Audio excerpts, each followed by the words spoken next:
Welcome to Nerd on Nerd with me, Ellie Campster. And me, Liam Underwood.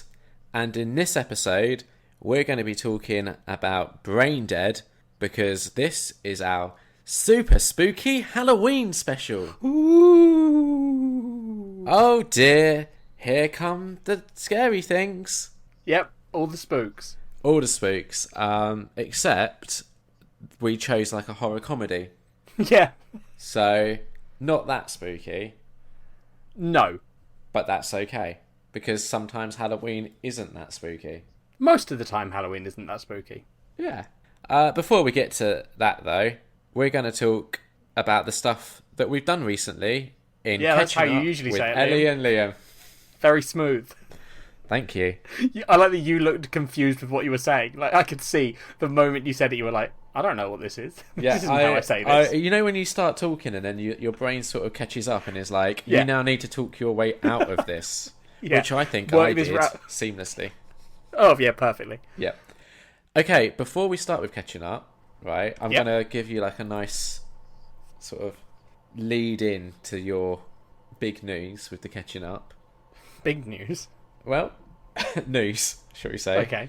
Friend of the show, Jason, tweeted us. Yep.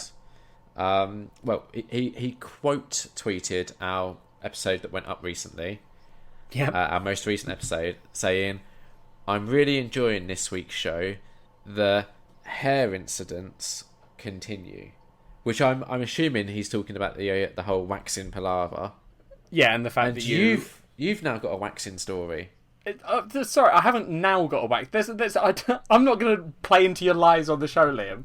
I got waxed before holiday, but we just forgot to talk about it last time because I was so upset by your story. Yeah, but what I mean is like you have a waxing story to share. Yeah, but you said now, like it's like this brand new thing. It's not a brand new thing. I got waxed. It's new mate. to our listeners. Fine. I also got waxed. There we go. So Mine's Jason? fine. I've got no body scars. It was all fine. It hurt a little bit, but What- I got waxed. Because you got more wax than I did. Because I only did like the top half. Yeah, And I think you I did legs as well, right? Yeah, What hurt? What bit hurt the most? legs. Is there like a certain area on the legs? Or just all of it? I guess the ankles were quite painful. Yeah. Back of the knees was a bit painful. Oh, I can imagine that not being fun. Yeah, like, you know, it's basically like the areas you would expect to be, like areas that aren't meant to be hurt. What about like the inner thigh? Yeah. Yeah. But there's less hair there anyway, like... Yeah, true. I spoke to Kat about the potential of me getting my legs waxed. And she was like, don't, it would look weird. So, Why would it look weird? I don't know. I think she likes that I've got hairy legs for some reason. They are very... I don't know if I mentioned this on the podcast before, but in a graphics class at secondary school, I won hairiest legs of the class competition. Was that a proud moment for you? It was. We had a teacher, Mr. Goldberg, shout out, who I think he was like a drunk, I think. Yeah. Also, if he was getting you guys to show him your legs, was No, he a bit... wasn't the judge. This is the thing, right? It was a class where anarchy would always break out because he'd sort of walk in, be like, I don't care, and just sit down, and then we were just left to our own devices for an hour. Right, got you. Yeah, So- sounds like a drunk. Yeah, so we obviously started having fun competitions, like, you know, obviously like staring contests. Of course. Hairiest legs, obviously. Various See, other you games. say obviously, that one is more surprising. That's not Don't forget I went to an all-boys school. Yeah. So I'm just saying, like, if it was a mixed school, my competition would only be like maybe like 10 to 15 other students. But this was me in like a class of like 25 to 30, absolutely dominating. So Yeah, but I still feel like the idea of a bunch of boys being like, let's see who's got the hairiest legs is a little bit weird. just roll up your trousers a little bit, up to the knee. Yeah, no, it's not the showing of the legs. I don't know. The whole thing just has a little vibe to it. I don't know. I mean, it's an all-boys school. The whole thing had a vibe to it. Was there a lot of like, because everyone always talks about that, like, oh, at these all-sex schools, you know, oh, people, this young, pubescent children. No, children's the wrong word, maybe, when we're having this conversation, but Young adults. Young adults. Yeah. All these. Yeah. Well, we had an all-girls school right next door, so That's weird. That's so, why wasn't it just one mixed school? I honestly don't know. Like, we literally shared the same like field. Well, there was a big field with a path running down the middle, and the boys Yeah. had to stay on one side and the girls on the Oh other. my god. It was very weird.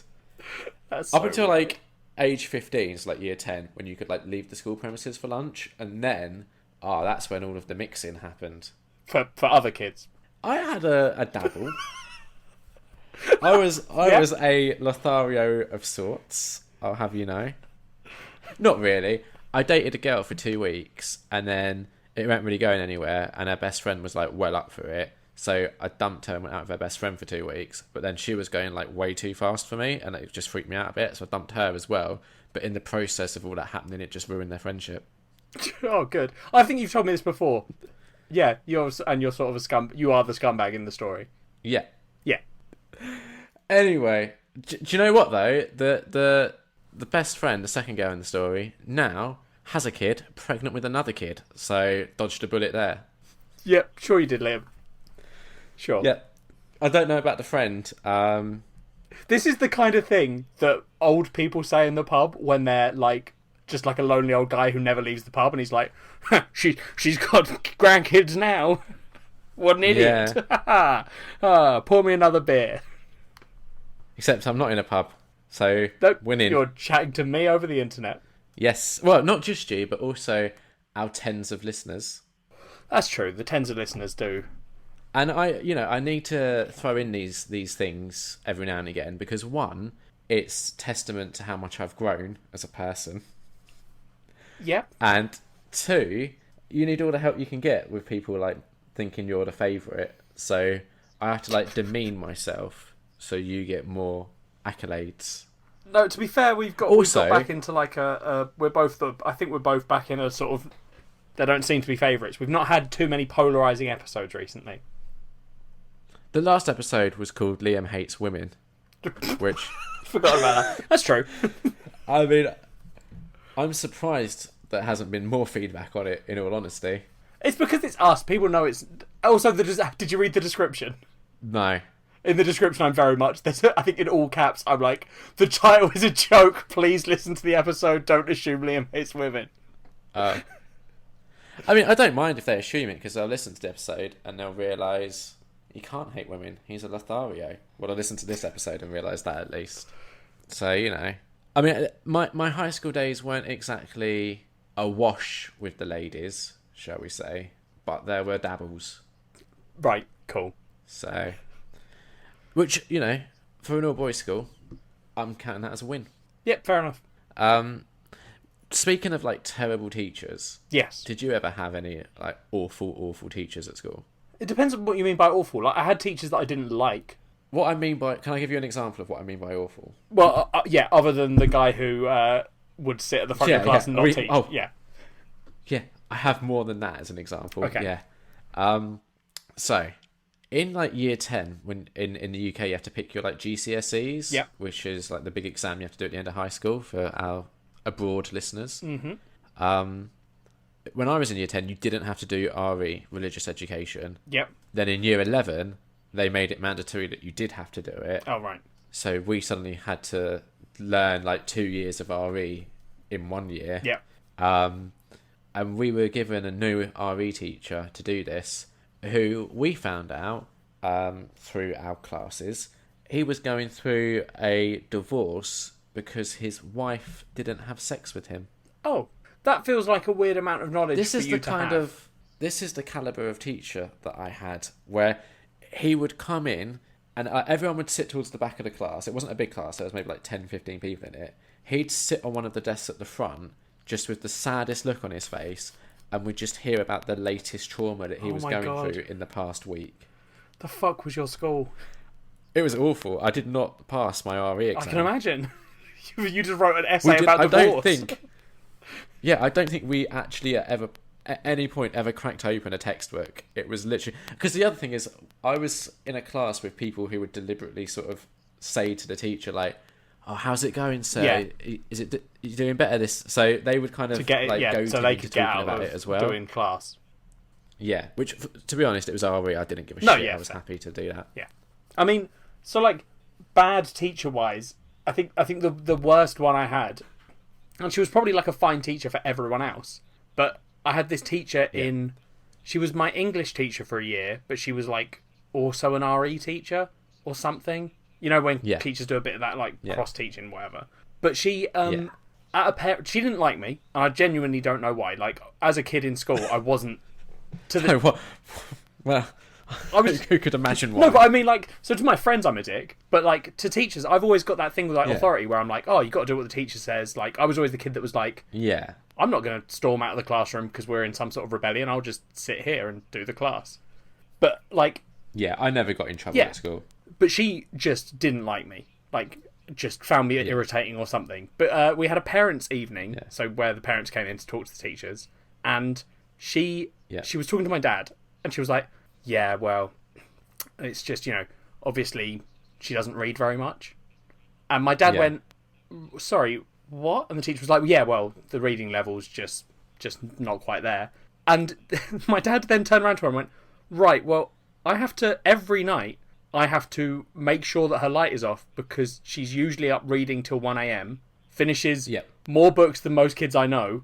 How can she have a bad reading level? And the teacher was just like, I don't know then. That doesn't make sense. And I was like, yeah, she just hates me for no reason. She's literally just making up stuff about how I'm a bad reader.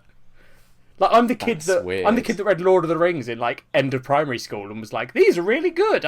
We should keep reading books like this. I did that as well. Yeah, you got to. So the thing is, I didn't have internet as well during those days. Like, I didn't get internet until I was about 14. Yeah, well, so I mean, back then it was what? It was you rolled up a bit of papyrus into a reed tube and drifted it down the river. Yeah, exactly.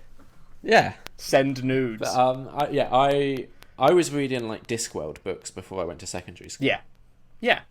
So I was probably a similar student to you at school, I think, where like up until year 10 when my rebellious phase kicked in, which was minor, but like still, I was very like, don't misbehave. I only ever got detention once because I wouldn't stop talking to my friend in class. Yeah, I always got the talks too much. That was always my thing.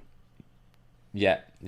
But because I read a lot, it was that annoying thing where it just, because I was a good reader, it put me ahead of the rest of the class for like every single subject, even if I wasn't particularly good at the subject. So probably the worst teacher we ever had was a substitute music teacher who was on like the little stage at the front of his class, looked down, thought that he saw the kid in the front row, in the music teacher's words, pleasuring himself, got so irate at this, he bit through a cassette tape, kicked a chair off the stage at the student, and then locked himself in a cupboard in the room and wouldn't come out until the deputy head came. What? Yeah, that was brilliant. I mean, even if he did see what he thought he saw, that's not the correct reaction to that. No, and bit through a cassette tape. Yeah, and so the best bit, the defence that the student had was, and these are the exact words, I was just having a good old scratch. Yeah, I had an interesting school time. Yeah, what the fuck? My rebellious stage kicked in year 10 when about 15 of us out of a year group of like a couple of hundred were called to the library where the head teacher was like, okay, so you're like the top of the year. We're expecting you to do great things and it's going to reflect really well on the school. And it was just like the way it was worded, I was like, oh, right, so you want me to do well so the school looks good. And it really rubbed me up the wrong way. So that's when I stopped trying in all of my classes and just about managed to pass 5 GCSEs to get into college. The sad thing about this, listeners, is you probably heard that story and you had a moment of sympathy where you were like, oh, you know, everyone does stupid stuff like that in school. I've got, you know, I did the whole, like, I was top of the classes till year 11, got good GCSE results, and then just fucked up A-levels and got barely anything. Yeah. But, like, the thing to remember with Liam, listeners, is that story is sad if the person learns from the mistake. Now, I don't know if you've noticed, but a common trend amongst Liam's sort of thoughts and ideas are that everyone is conspiring against him and everyone is doing everything for the worst reasons. So he has not learned from this. This isn't a story where Liam went, and that's why I then put myself to, you know, I worked hard. Liam's just like, no, the world is conspiring against me. To be fair, I also like sacked off college, just about past that. And the first year of uni I was really shit at. But second and third year of uni, I got way into it. Yeah, it's because you're doing film. Yeah, it was brilliant. Obviously. It was brilliant. I loved it. I have one other like terrible teacher story for you. Okay. Which is just one of my favourite ever memories of secondary school. I was in the top math class somehow. Now, I'm terrible with numbers because I was always like, I feel like this is just going to be like a blanket statement. Oh, okay. But I feel like people are either like attuned to like English or attuned to maths. There's very rarely crossovers. Right. I mean, you have a passion for one or the other. It's a blanket statement because I'm good at maths but love writing. So yeah, it's weird. Okay, right, cool. It's maybe just me because I was shit at numbers. No, to be fair, I do English. think that's there is like at least people do tend to pick one or the other as their like thing. Yeah, and I'm very jealous of people that are naturally good at maths because like it was never presented to me in the right way. I don't think. Whereas too many in the last numbers. couple of years, I was listening to like I think it was like Neil deGrasse Tyson or someone who was saying that the beauty of maths is that it's this universal language. Like every single language has numbers in it, and you can like communicate through that. Yeah, and also just like what you can actually then go on to do with maths. Like you look at all of the space shit that's going on and how much of that is focused around math and all that sort of stuff. So like, I think if it had been taught to me from that perspective at a younger age, I'd have been way more into it. Yeah. But I never could really understand like the point of maths when you had calculators. Yep. So yeah, we had this maths teacher who I always thought looked a bit like Earthworm Jim. Okay, that's interesting. Always had a problem. Yeah, had a BO problem very badly. To the point where because I moaned about it so much at a parents teacher evening, my mum raised it with the headmaster. God, because I love your mum. I love your mum. I love your mum. But you as her kid is like the worst case scenario for her because I can see that. I can see you being like, Mum, he's so smelly. Tell on him, and her just being like, anything for my little boy.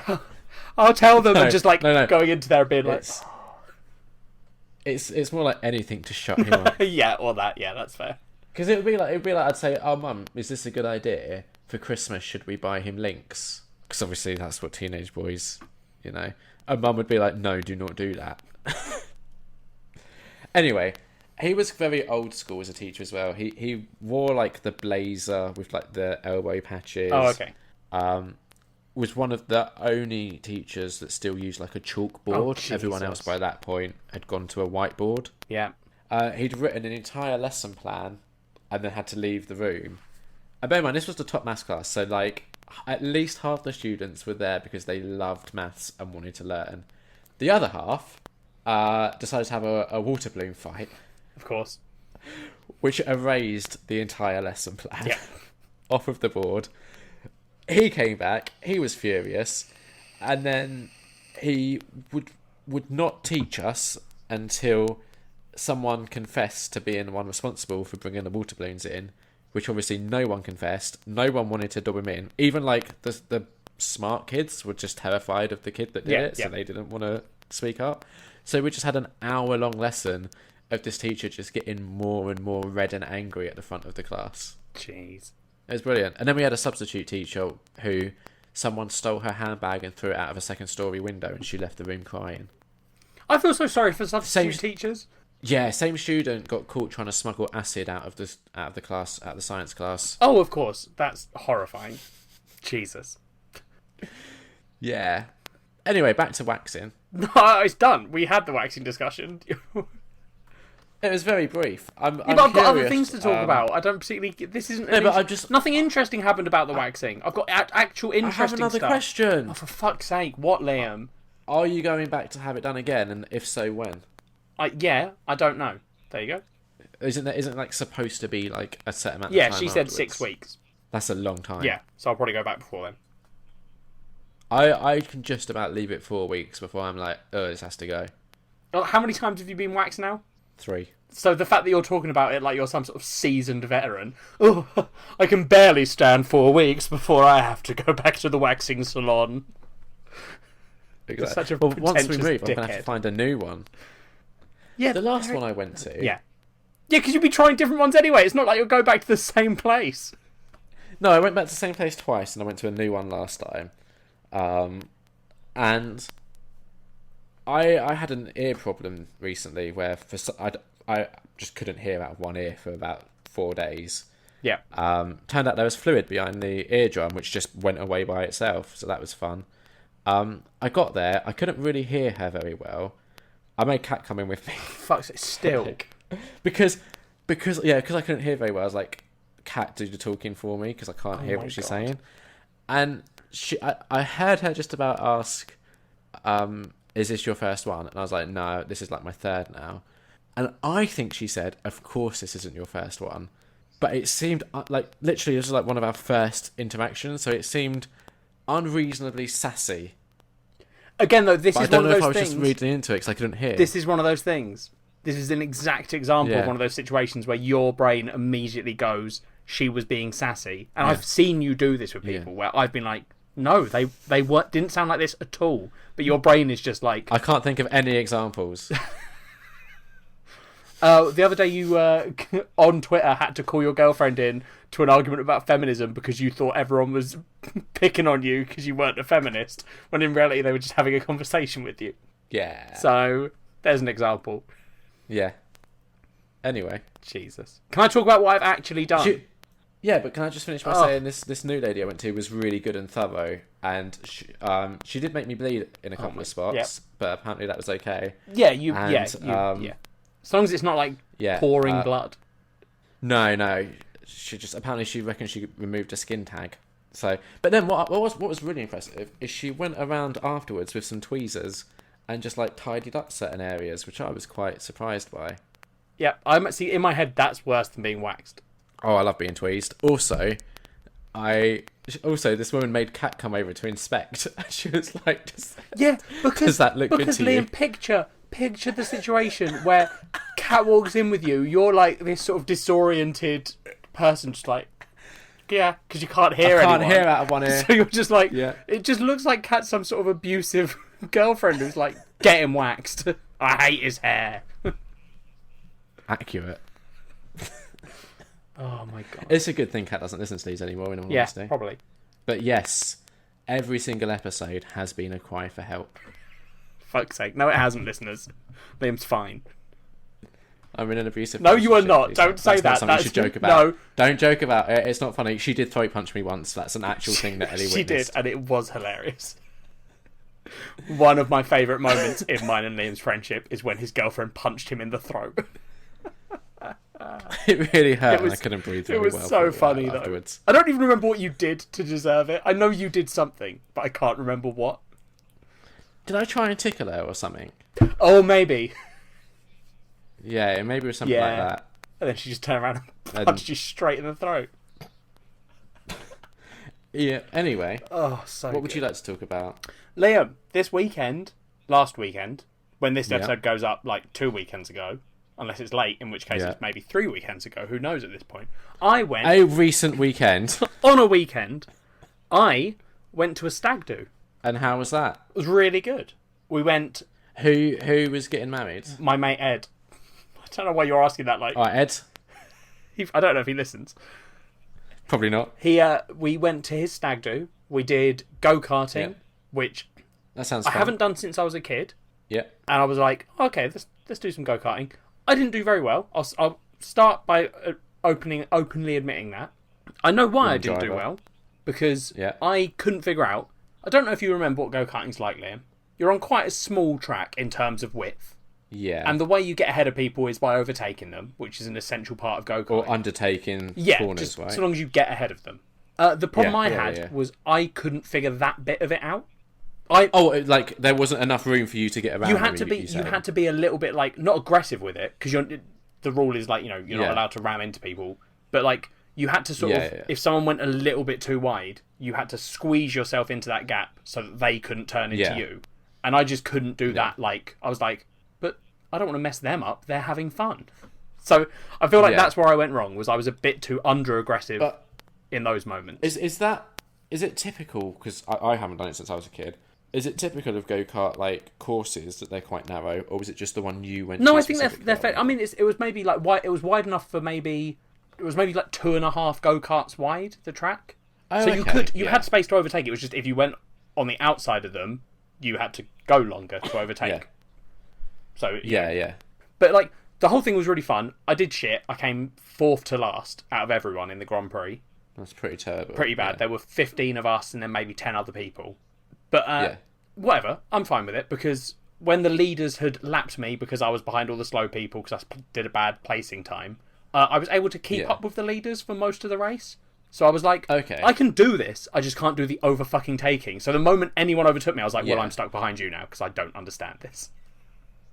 Yeah. Not a good excuse. Wouldn't get me anywhere, but I just wanted to, But the weird thing about it was we got there. So there's my group of 15 all getting ready. Yeah. We're all having a bit of a laugh. And then these 5 guys show up. Maybe, was it 3 from one group and 5 from another or something? But they showed up and they had their own racing gear, their own helmets. Right, yeah. And we were like, oh, okay. These guys are like actual go-karters. They come here every weekend. Yeah, this is like, they're here to go-kart. They're not fucking around. So my group would, driving around all normal, doing the racing. And I noticed, as I'm driving around, like, you'd get someone behind you, one of these faster guys, the guys who were good, and they'd sort of stay behind you for a little bit. Then they'd get a little bit aggressive in terms of, like, they want to overtake you. Then they'd get slowly more and more aggressive. Like, they'd start bumping you, and you're not allowed to. So I was like, well, this is ridiculous. Yeah. They're fucking go-karters, and they're starting to, like, shove us. I saw them bumping into some of my mates. I saw one of them getting really annoyed that he couldn't overtake my mate. I was like, what the fuck is this? This is just bullshit. So I was getting angry. Everyone else was getting angry. Some of my lot started to get a bit bumpy back. People got the flags waved at them saying, stop bumping. Oh, dear. It all got a bit bumpy. Yeah. Then when we got off... can I ask a quick question? Yeah, go on. The go-karters that go there, like, a lot, were they, like, friendly with the people that worked there? So were they maybe being, like, given free passes, weren't being flagged down or anything? No, it wasn't that. Nope. They weren't particularly... I don't think they go there every week. I think they maybe just go-karters, like... who go to different places and try and place in Grand Prix and get on leaderboards and stuff. Because, there's like professional go-karting, or, of course. Whatever. But, so we got off, and I was talking to people, and I was like, did you notice them? Were they starting to get, like, a bit bumpy with you? And, like, some of my mates were like, yeah, no, seriously. Like, one of them just kept ramming into me. At one point, one of my mates got shoved into a wall, like, on the go-karting thing. Not afterwards. Everyone was fine afterwards. There was no fighting.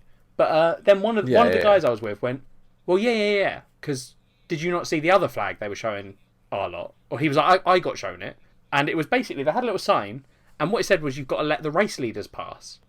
Which is the really fast professional go-karter guys. They were the race leaders. They were first. Because what you're meant to do, Liam, is if you're bad and slow, you're meant to let the really fast people who are setting good times and have a stake in getting good times at these sort of things, you're meant to let them get past you. Yeah. So it turns out that my group were getting more annoyed because they thought all these guys were dickheads. And it turns out we were the dickheads. Oh, it's one of those old so stories. Literally afterwards, all of us are going, people are going, oh, I was getting bumped so much. And then, like, slowly, more and more of us knew, and we're going, oh no, turns out we were meant to be letting them go past us. And people were just going, oh. But the thing is, you should have been told that. Yes. Like, how were you to know that? 1, we should have been told it. 2, if you're going to do, like, a professional thing where people give a shit about getting the times, maybe don't let them go on the same day as the group of 15 people on a stag do. Just possibly. Yeah, I agree with that. So, like, there was... we didn't feel bad. We were just like, oh, maybe we shouldn't be angry at them. Yeah, you learnt a lesson. Yeah. But that was good. But I'm in pain. The dickheads. Yeah, we're the dickheads. I'm still in pain. It's been nearly a week. My shoulder hurts. Yeah, apparently... So, throughout all of her life, my mum's had, like, really bad back problems. And she thinks she can trace it back to an experience go-karting when she got bumped really badly. And she's literally, like, to this day, sort of 30, 40 years on, is still having to see, like, a chiropractor. Yeah. And it's all... It doesn't surprise me. It's because you're going so fast and, like, going around corners quickly, your body gets thrown around quite a bit. Even if you're not bumping into, like, crashing or anything, you're just, like... At the end, when you let go of the steering wheel, you've inevitably done that thing where you're holding it too tight and your hands are cramped up. Like, everyone got off and was like, oh, my fucking hands. I can't move them. Yeah, and then you have to, like, shake it all out. Yeah, they did a little. Everyone shake it out. Yep. Shake it out. That's the way to do it. So what else happened on the stag do? After the go-karting, we went and had a couple of drinks in a pub. Yeah. The groom had about 6. Wow. I think the rest of us had about 1 or 2. Okay, yeah, makes sense. Well, yeah, you're meant to do. Yeah. The best man, who is a bit of a drinker and didn't quite understand his role, which I said to him at one point, I went, mate, you're not meant to be getting drunk, you're meant to be getting him drunk. Yeah. And he went, that's not fun. And I was like, yeah, but that is what we're doing. Yeah, that's the role of a best man. He wasn't great at that. But we then went on to London Oktoberfest. Oh, which is like a beer festival, right? It's like the German Oktoberfest thing, right? Yeah. It's you go to this big tent, which was in Finsbury Park, which is in London, for our American listeners. We might have listeners in Australia or otherwhere in the world. Listeners from not London. Yeah. You basically go in this giant fucking like circus tent thing, where there are just rows and rows of tables. Like, you know when you see the like German beer hall pictures where it's just those tables all set up and long benches? It was that. But the problem with it is, German people that do it are like German. And the people that were doing it here were English. Yeah. And I imagine you've seen English people, Liam. You've met a few. Yeah. They like to drink, a lot of them. Yeah, they do. And they like to get a bit rowdy when they drink. Yeah, it's probably, I'd say, one of the biggest problems with this country. Yeah. And if you then give those people who are rowdy and drunk big 1.5 pint steins of beer, they sort of chuck them around a lot. Yeah, I can imagine that. So everyone gets covered in beer, which is not great. No. And they push over tables and chairs. Yeah. People get hit by stools and shit. It was, apparently there were a lot of fights, which I somehow missed all of. Yeah, doesn't surprise me. No, it was really fun, but a bit weird. Don't know if I'd go back there if it wasn't for a big do thing. It's, in all honesty, it baffles me that alcohol in this country is kind of revered in the way it is, but something like weed is still like heavily demonized, because I would much rather be out with a group of high people than drunk people. Yeah, but it is literally just from the past. That's why things are the way they are. Yeah. Because weed got demonized and remains demonized. Well, Canada apparently recently legalized it. Yep. So it's changing, but I don't think in this country it will anytime soon. I think it will eventually, but probably just medically. Yeah. I think that's where it will happen first, and then maybe it will branch out more. Who knows? Which apparently helps my eyes, so I might get some. Oh, you should do that. Well, we are recording a podcast that will go out on the internet. So, Liam, what you meant to say there was, I will not be buying any weed. No. If it gets legalised medically, I can get some, because it supposedly helps the eye problem that I have. Got you. That makes more sense. Yeah, there was a news article recently about some mum going mental because her 10-year-old or 11-year-old son was going blind, and she thought the thing that would help is medical marijuana. So she was lobbying to get her child essentially weed. That's a bit weird, but I mean, if it works, fuck it. Why exactly? Why shouldn't she? So maybe they should hurry up and legalise it. Legalise. I've never been to a stag do. I've been invited to a couple, but I was like, nah. So yeah, I mean, were there any friend of the show, Mark, got married, right? Yeah. And I can imagine he would have invited you on his stag do. Did I go on that? I don't know if he had one. In all honesty, you must have. I can't see how you could say no to Mark. No, that's why I'm thinking he didn't have one. Oh, okay. Yeah, I don't think he had one. But because even if you didn't like it, you would have gone to that. I imagine. Were there any hilarious pranks played on the groom? Not really. It was quite it was a lot. It wasn't calm because we were at a fucking Oktoberfest and everyone was dancing and whatever. But it wasn't I think there's a stereotype of what stag do's are, and I've got a feeling that probably most of them don't go the way everyone thinks they will. Yeah. So there wasn't anything particularly crazy in terms of no one. The only prank that got played on him was at the go-karting place when we were all getting our suits. He went up to the thing and was like, "Can I get a medium or whatever?" Yeah. And then the best man ran up and went, "No, you've got a special one." And then said to the guy, "I think his is the pink one." And he pulled out this pink driving suit with "Learner" written on the back, which we were all like, "Oh, that's quite good." Fair enough. Yeah, I don't know. I mean, it sounds like fun, but also it's not something I would ever do. That's right. When I have my hen do, Liam, I'll invite you. And I'll find a brilliant excuse to not go. We'll see. We will. Have you been up to anything else? No, that's my main stuff. How about you? I recently went to Bournemouth for like a family get together. Okay. So how was that? We've got like extended family who are like in their 80s who live in Bournemouth. So like every couple of years we try and get to go and see them. So we spent like we went and had a Sunday roast with them, but we also got to Bournemouth like Friday evening, and then just kind of we spent Friday night at a restaurant drinking, because my family, very British, love a good drink.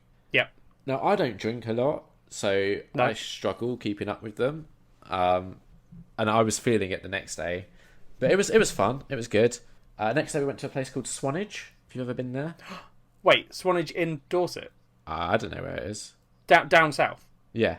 Yeah, my nan and granddad used to live in Swanage, and I used to go to Swanage every year. We had to get like a little ferry thing across to it from Bournemouth, or from near Bournemouth. Yeah. It's not on like a chain. Yeah, the chain ferry. Yeah, I used to love the chain ferry when I was a kid. Yeah. I used to call it the ferry because I didn't understand the difference between the words. Makes sense. The journey over there was fascinating. I didn't even realise it was happening because we were on an open top bus, which. So bear in mind, this is October. We were doing this, right? Yeah. When we got on the bus. When we got on there, the seats were all wet, so we wiped them down. By the time we got on the ferry, it was boiling hot. Oh, right. It was like, I don't know. I mean, obviously, I do know. Recently, yeah. Yeah, like climate change is a thing that's definitely happening. And apparently we're out of this is now the official end of the heat wave. We're getting the Gulf Stream. Oh, I've been enjoying it so much though. Sorry, mate. It's going. This is bullshit. I reckon we're going to have a really bad winter because we've had such a good summer. That's what everyone's saying. So that's going to be fun. Anyway, so the ferry ride across on this open top bus, I was just completely distracted because in the car next to me, someone had locked themselves out and there was a dog in the car. So I was just watching this group of people desperately trying to get back into a car. Jesus. And this dog was the chillest thing ever. It was just lying there.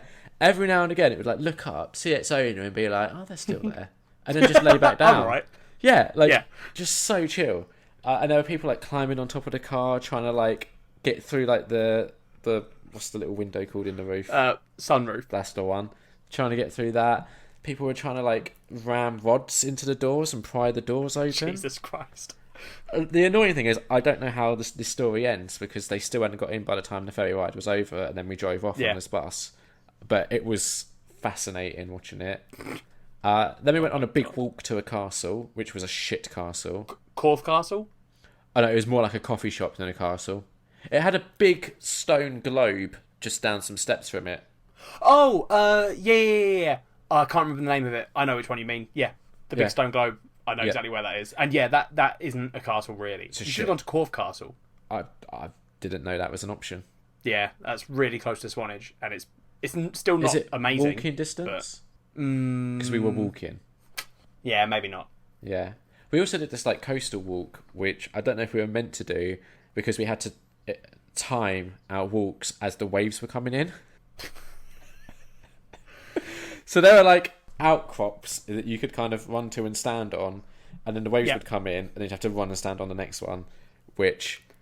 Yeah, that's a bad sign. That's usually a sign that you shouldn't be on that path, but yeah. Yeah, it was fun. Yeah, that's weird, man. It's weird that you were in Swanage. Yeah, I know. I quite like because that's literally my childhood was summer holidays in Swanage with my grandparents. I can imagine that'd be a lot of fun. It seemed very like the sort of place that would have been written about in like a famous 5 book. Yeah, exactly. Yeah. Just very like quintessentially British. Oh yeah. Swanage is definitely that. It's a proper little British seaside town. Yeah, but I really liked it. Then that night we went to this restaurant that, like, one part of this area was a restaurant. There was a big glass window which we were sat next to, and on the other side of that was a dance floor with a live band. All right. So we're there eating our dinner, and let me tell you, the ladies of Bournemouth know how to spend a Saturday night. We saw all sorts.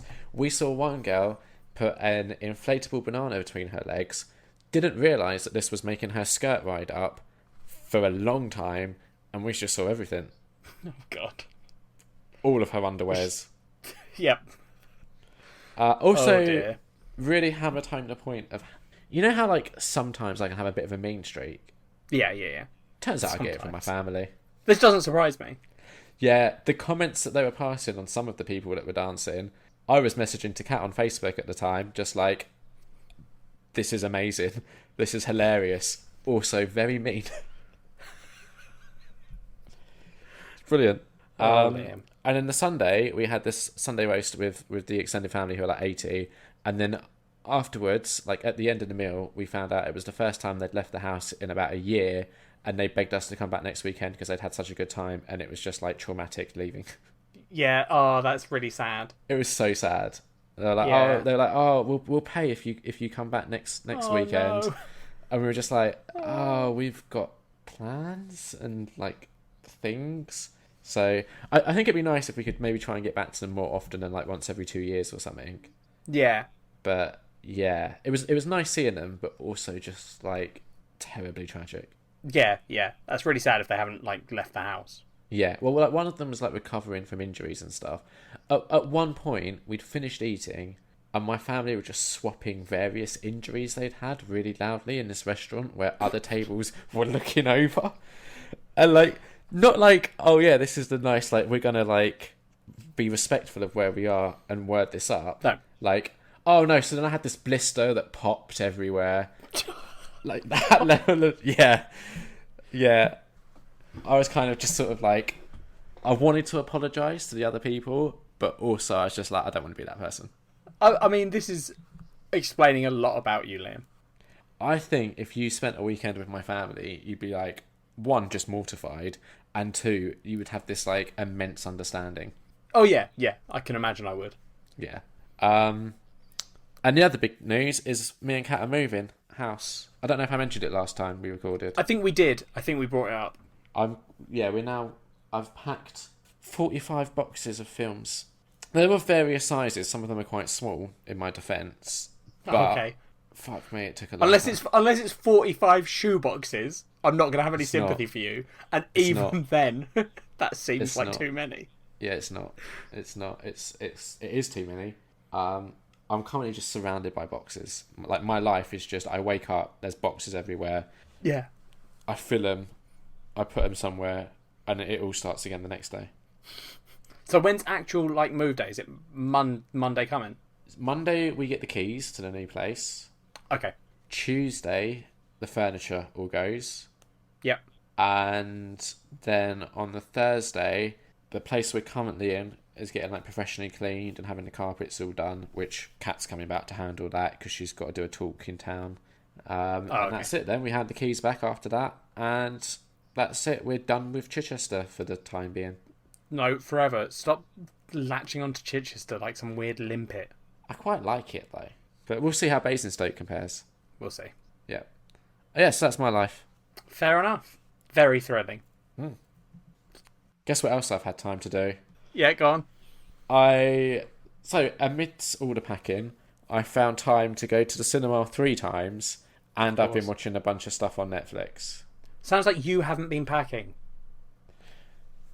Well, I have, but... How much stuff, other than the DVDs, yeah, which are your bullshit anyway, so you have to pack them. That's fair. Yeah. How much other stuff have you been packing? Like, have you been doing your fair share? Have you been packing 50% of the stuff Kat has been? Kat doesn't have that much stuff. No, I'm talking about your stuff, all your stuff that's shared. Oh, like the kitchen equipment, all that sort of stuff. Yeah. Yeah, Kat's handling that. Right, there we go. That's what I wanted to know. So Liam is just packing Liam's stuff, and Kat is moving all the essential shit they need. But to be fair, right, if you put like all of Kat's stuff that's hers and all of our shared stuff together, it's still in total is probably only about like 50% of just my stuff. Yeah. I don't think that's as sympathetic as you think it is, because that's your stuff. Yeah, that's your own fault. Yeah. We did. You know, I've got that Negan statue. Yeah. We packed that away and we broke a finger off one of the zombies, so we've got to fix that, which was devastating because that was like super expensive. Yeah, that's not good. No, I don't know how to fix it. I imagine it's like but... And then you just file down any excess that like comes over. But then it's going to have to be repainted, isn't it, if you file it? If you're very careful with it. I mean, it probably... if it's only a finger, no one's going to fucking notice, mate. That's my plan. I'm thinking of selling it in a way. How often... I've come to your house so many times, and I can honestly tell you, I've never, like, gone to one of your, like, models or stuff that you've got and just analysed every inch of it, being like, oh, I wonder if this one's a broken one. So no one's going to fucking know. You know I've got my Walking Dead shrine? Yeah. I'm really tempted to start selling it off. Like, I know Dan is a big fan of it, but it's just a dust magnet, and it just takes up so much, like, shelf space. Sell your DVDs, Liam. Well, this is a step one in doing it, right? I feel like I'm starting to... This isn't DVDs. Huh? This isn't DVDs, though. Yeah, because all of the special edition one are Blu-rays of The Walking Dead, different seasons. If you're going to sell things, the thing to sell would be the non-special edition DVDs. But this is the thing that I'm saying. I feel like I'm starting to grow out of the, like, statues and all that sort of stuff. You're just trying to pretend, because Kat's grown out of comic books. We had this discussion, I think, before the episode started. But Liam's just trying to pretend like he's a grown-up now. And the only way he knows how is to be like, I'm going to sell my models. I'm going to keep the 4,000 DVDs, but the models are gone. The other thing I'm thinking... I'm a big boy now. The other thing is I'm thinking of stopping buying steelbooks, because... Right, some of them, perfect, right? They come in these, like, cardboard, like, proper sleeves that they slot into, and it's perfect. Others come with, like, bits of paper that are, like, glued to them, and to get, like, the thing open, you have to peel the paper off of, like, the top of it or whatever, and then you can open it. That's fucking horrible. Yeah, it's so much faff, and then being careful with it so you don't rip the paper and all this sort of shit. Like, packing these all up has just been a nightmare, so...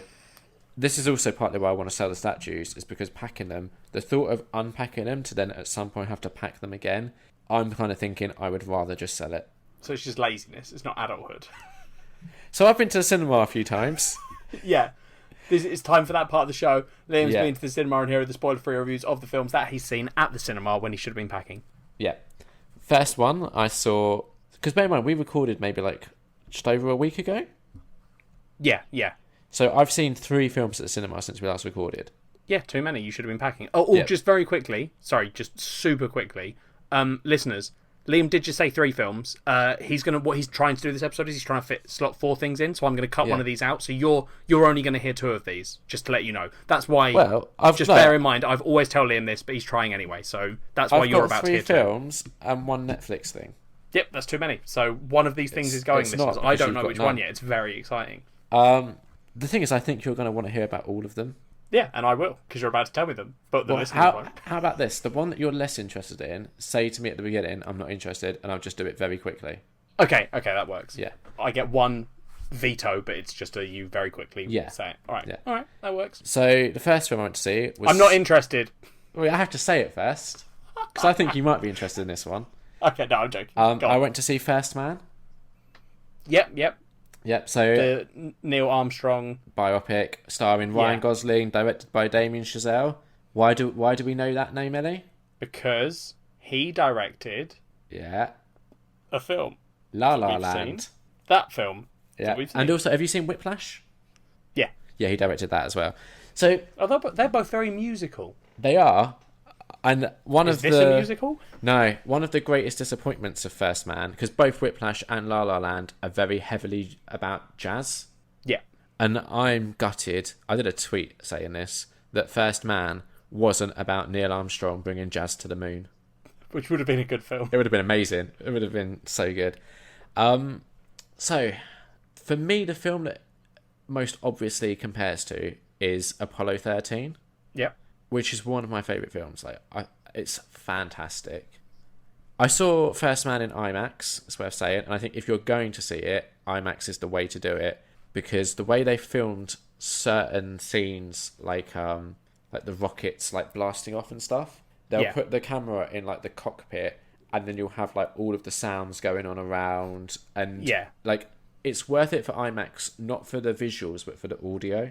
Yeah, because IMAX audio is like incredible. Exactly. Kind of similar to Dunkirk in that respect, I'd say. Yeah, which I think we both were like, go see this in IMAX. Yeah. Ryan Gosling's good. There were moments in the film where I was just a bit bored. It's I think the problem is we all know how it ends. They get to the moon, they discover the aliens chase them away. Yeah, they have the, one small step, all that sort of thing. So it is interesting seeing the journey, getting there, and like I was saying to Kat afterwards, my problem with it, and I don't know if this is a problem that's going to carry with other people, but for me, a while back at a film we saw, they had a little intro with Ryan Gosling where he was saying like, "Oh, go book your tickets for First Man now." It's about this story, and it's like, did you know the technology that it took them to get to the moon back then is more technology than you have in your iPhone now? Yeah.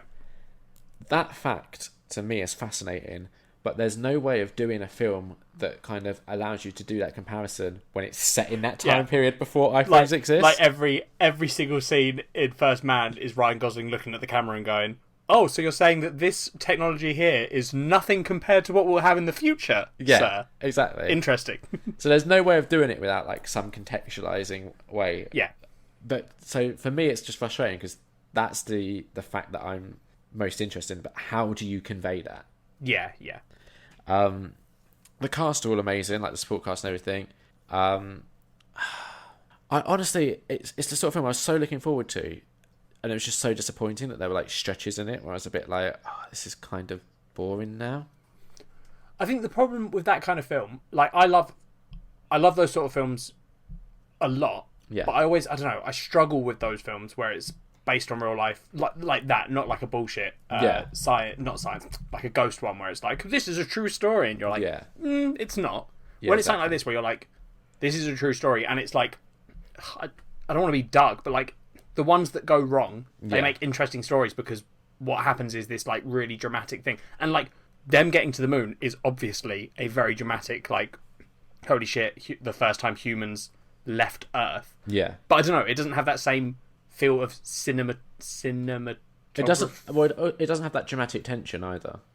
Yeah, because you're not sitting there being like, oh fuck. Are they going to make it? Is this the point where it all goes wrong? Yeah, you're just like, yeah. Because like my favourite land. bit in Apollo 13, right, is when it's all gone wrong and they're down in like, what's it called? Like the place on Earth, the command centre. What's it called? Mission Control. Mission Control. That's it. Yeah, they're down there. Earth. They're down there and they've got like a box. They tip it out and they're like, right, this is the only thing they have on the ship. We have to figure out how to solve this problem using only this. I think it was like a filter they did replacing. Yeah. And like that's the scene that I'm like, this is so exciting. First Man didn't really have like any equipment. Like there were obviously, because it shows you the whole like process leading up to going to the moon, and there were obviously bits that went wrong leading up to it. Yeah. But it just, I don't know. Especially coming off with something like Whiplash and La La Land. Maybe my expectations were too high as well. Possibly. But as it is, for me, it's just a 3 out of 5. Fair enough. Next film that I saw was Bad Times at the El Royale. I keep seeing adverts for this on YouTube. Yep. They have interested me somewhat. Yep. This was annoying. Not the film, just the fact that it was only in our local cinema for a week. Oh, right. Yeah, so we went to see First Man on like a Wednesday, and then we had to go see this the next day because otherwise we wouldn't have got to see it. Yeah. So it's directed by Drew Goddard. I recognise the name. He also directed Cabin in the Woods. Oh, okay. And he is responsible for, I think he was involved in like, oh no, was he involved in like Buffy or something? Lost. Okay. He was a producer on Lost and the Netflix Daredevil. Oh, okay. Anyway, so Bad Times at the El Royale. It's good. It's long. It's 2 hours and 20 minutes, and it kind of doesn't need to be. That's the problem with it. Like, I don't mind a film being that length, but there was chunks that you could lose, and I think if anything, it would have strengthened the film. Right. Yeah, that's not great. No, like because it's about this group of people arriving at a hotel, and each one has a backstory that you get to see, and then something happens in like the third act where sort of Chris Hemsworth comes along and gets involved, and he's playing this like Charles Manson type cult leader. Yeah. And the final act is really exciting, but because he just kind of comes out of nowhere and is just sort of thrown into it as like a grenade that explodes everything that goes on, there's a lot of stuff leading up to it that then doesn't pan out. Yeah. So you're kind of like, well, what was the point of that stuff? Yeah, that's fair. I enjoyed it though. I'd say 3.5 out of 5. Okay, yeah, yeah. It's good. Just I don't Not get the why best they didn't. thing. Yeah, if they'd have like trimmed it up a bit, it could have probably been a solid 4. Fair enough. It had the potential. Next film that I saw was Halloween. Yeah, I want to hear about this one too. Okay. Do you know? I guess it's the Netflix one you're having to rush through. Yeah, that's fine. It's just 4 seasons of a show. So Halloween. Do you know like the setup to this? This film is a sequel to Halloween 2. No. Correct? No. Halloween 1. Oh, that's right. Yeah, it's scrapping everything. No, I'd forgotten that. Yeah. Which sorry, I do kind of think is a shame because I actually quite like Halloween 2. Yeah, it feels weird. I mean, Halloween 2 is definitely where like Halloween, the original Halloween is amazing. great. Yeah. Yeah. I can see why they would ignore Halloween 2 because it is a weird one in terms of the fact that it like I don't know, it kind of like at the end of Halloween is the only bit where Michael Myers becomes a little bit supernatural, the end of the first one, where you're like, he's been shot a lot and he's disappeared. Not dead. Yeah. Whereas Halloween 2 is very much like, aren't there like quite a few scenes where like he gets shot or exploded and then he walks out of it and you're like, well, yeah. But so I can see why they did it, but I also agree with you. I think it would have been. I think that's Halloween 1 and 2 are much closer together. Well, Halloween 2 literally takes place following on immediately from the events of Halloween 1. Yeah. So yeah, it I don't know. It seems odd that they've ignored Halloween 2. I can't remember though, because it's been like a couple of years since I've seen it. If Halloween 2 is the one that introduces the idea that they're related, or if that comes later. I believe that is Halloween 2. Right, so that's one of the things that they wanted to kind of scrub out of the kind of canon. Yeah. So there's like a line of dialogue in the new Halloween, which is like, oh, I heard they're brother and sister. And someone else is like, no, that's just a myth that was made up. Yeah, I think that's in the trailer. Yeah. Because I've seen that clip and I haven't watched the film yet. Yeah. So, right, the first Halloween, one of my all-time favourite films. I love it. Yep. Amazing film. This, like I said, Halloween 2 is a good sequel. For me, this is on par with Halloween 2. Okay. So, it's good. I like what they've done for the most part. I love that they got Jamie Lee Curtis back. Yeah, I don't know if you've seen Halloween H2O. I don't think I have. So, yeah.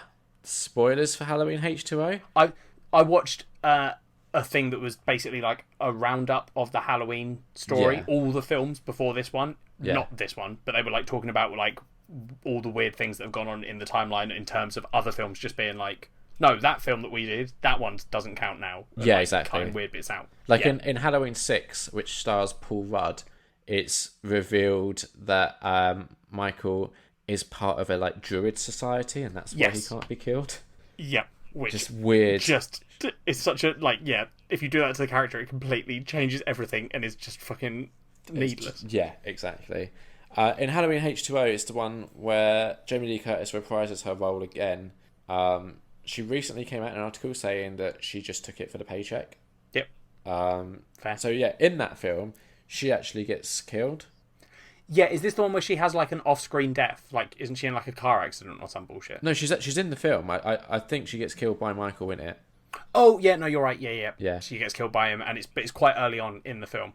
I can't remember. Again, I believe from what I remember of the video I watched, it's quite early on. Yeah, I watched them like a couple of years ago, just sort of in a very quick space of time. So they've also all just blurred. So yeah, it's great that she's back, and she is probably the best thing about this film, I'd say. Yep. They handle like the PTSD element to it quite well, I think, which is always like it's something that for me, with like my sort of like film studies background, especially in horror, I always used to like looking into things like the final girl theory and all this sort of stuff, where typically in slashers you have this virgin final girl who doesn't do the drugs and doesn't have sex, and that's why she has her wits about her enough to be able to overcome the killer. Yeah. Very rarely do you get sequels that show the kind of like trauma that would invoke, because even though they survived, they're going to be so fucked up from the experience. Yeah, exactly, because the final girl theory is all about like empowering these women, but the few films that do kind of go into the sequels do tend to touch on they either get killed very quickly, like in Friday the 13th, or they like suffer massively from it. So yeah, this I think does a good job of showing like someone having to like live this life that was so drastically affected by a traumatic event at a young age. Yeah. The setup to get to like Michael doing his thing again is a bit clunky, and there's a bit like awkward exposition. You've probably seen in the trailer, like the exposition to lead it all up is these two people doing a true crime podcast about the babysitter killers. Yeah. And it's just, I don't know, that didn't quite work. And there's a couple of plot elements with like the teens in this that just didn't seem to really go anywhere. Okay. Which is a shame, but it has like all of the cool stuff you want from a Halloween film. It has like the tracking shots. There's a fantastic tracking shot of Michael Myers once he like gets back to Haddonfield. Yeah. Does it have the music? It does have the music. Yeah. Good. The other thing, so in the first one, you have Dr. Loomis, who's in a lot of the sequels as well. Yep. Yep. Obviously, Donald Pleasance is no longer with us. So they have like a replacement character, which they kind of say in like the canon of the film is his what's the word when you come after someone? Successor. Okay, successor is the word I was looking for, I think. There's a really weird scene with the successor where at one point it seems the film is going in this very drastically different direction that I didn't like, and then it sort of brings it back to normality, which then just made that scene stand out even more as weird. Okay. I can't say what it is without spoiling things, yeah. But I think if you saw the film, you'd be like, that's the scene that I'm talking about. It's the one part of the film that I really didn't like. Okay. The rest I thought was pretty good, and that like the last act is very, very tense. At no point is this film particularly scary, I didn't think. Yeah, I mean, slashes are there. I was going to say that it's hard to make them scary, but then there's stuff like... it is, but then there's stuff like... What's the film with Sackhead? Not the home invasion one where the guy they all wear the masks. Oh, one's got the sack. Strangers? Head. That's it, Strangers. That's quite scary. Yeah. Yeah, that is. And that's slashers. Yeah. But yeah, I think making a slasher film scary is definitely harder than a lot of other types of horror. Yeah, yeah. And so for me, I mean, anyway. Yeah, exactly. Same for me. So for me, it wasn't necessarily scary, but it was a good time. I really enjoyed like seeing these characters on screen again. 3.5 out of 5. A lot of 3.5 out of 5, Liam. Well, just this and Bad Times. First Man was just a 3 out of 5. Yeah, 2 out of 3, mate. That's a lot. So we're now on to... I don't want to hear about this one. Okay, so this is season 1 to 4 of Brooklyn Nine-Nine. It's a good series. It's very funny. It got a bit... not maybe quite as good later on, but it's still very funny. I think it's still good. I find that all of it hilarious. Yeah. But I think season 1 is probably the strongest season, or maybe not. I don't know. Yeah, I mean, we binged it, so I can't really like tell the seasons apart very well. Yeah. They seem to do a thing There's a very long gap at the end of one of the seasons where something happens to like take him away. Yeah. And there was a long gap waiting for the next season. But then that kind of worked because they tied it into that. So I imagine binge watching it would make that less, not impactful, but... Yeah. And there was also... The only bit I didn't like is I think in like maybe season 3 or maybe the start of season 4 where they do the night shift. Yeah. That little bit, I don't know, it just didn't quite work for me. But as far as like American sitcoms go, this is very strong. Yeah, oh yeah. It's the kind of one...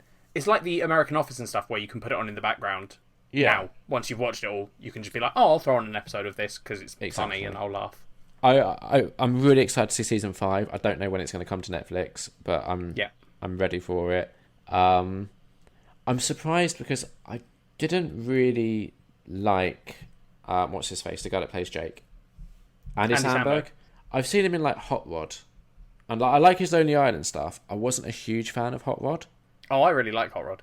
Yeah, I don't know. I was kind of surprised by how much I liked him in this.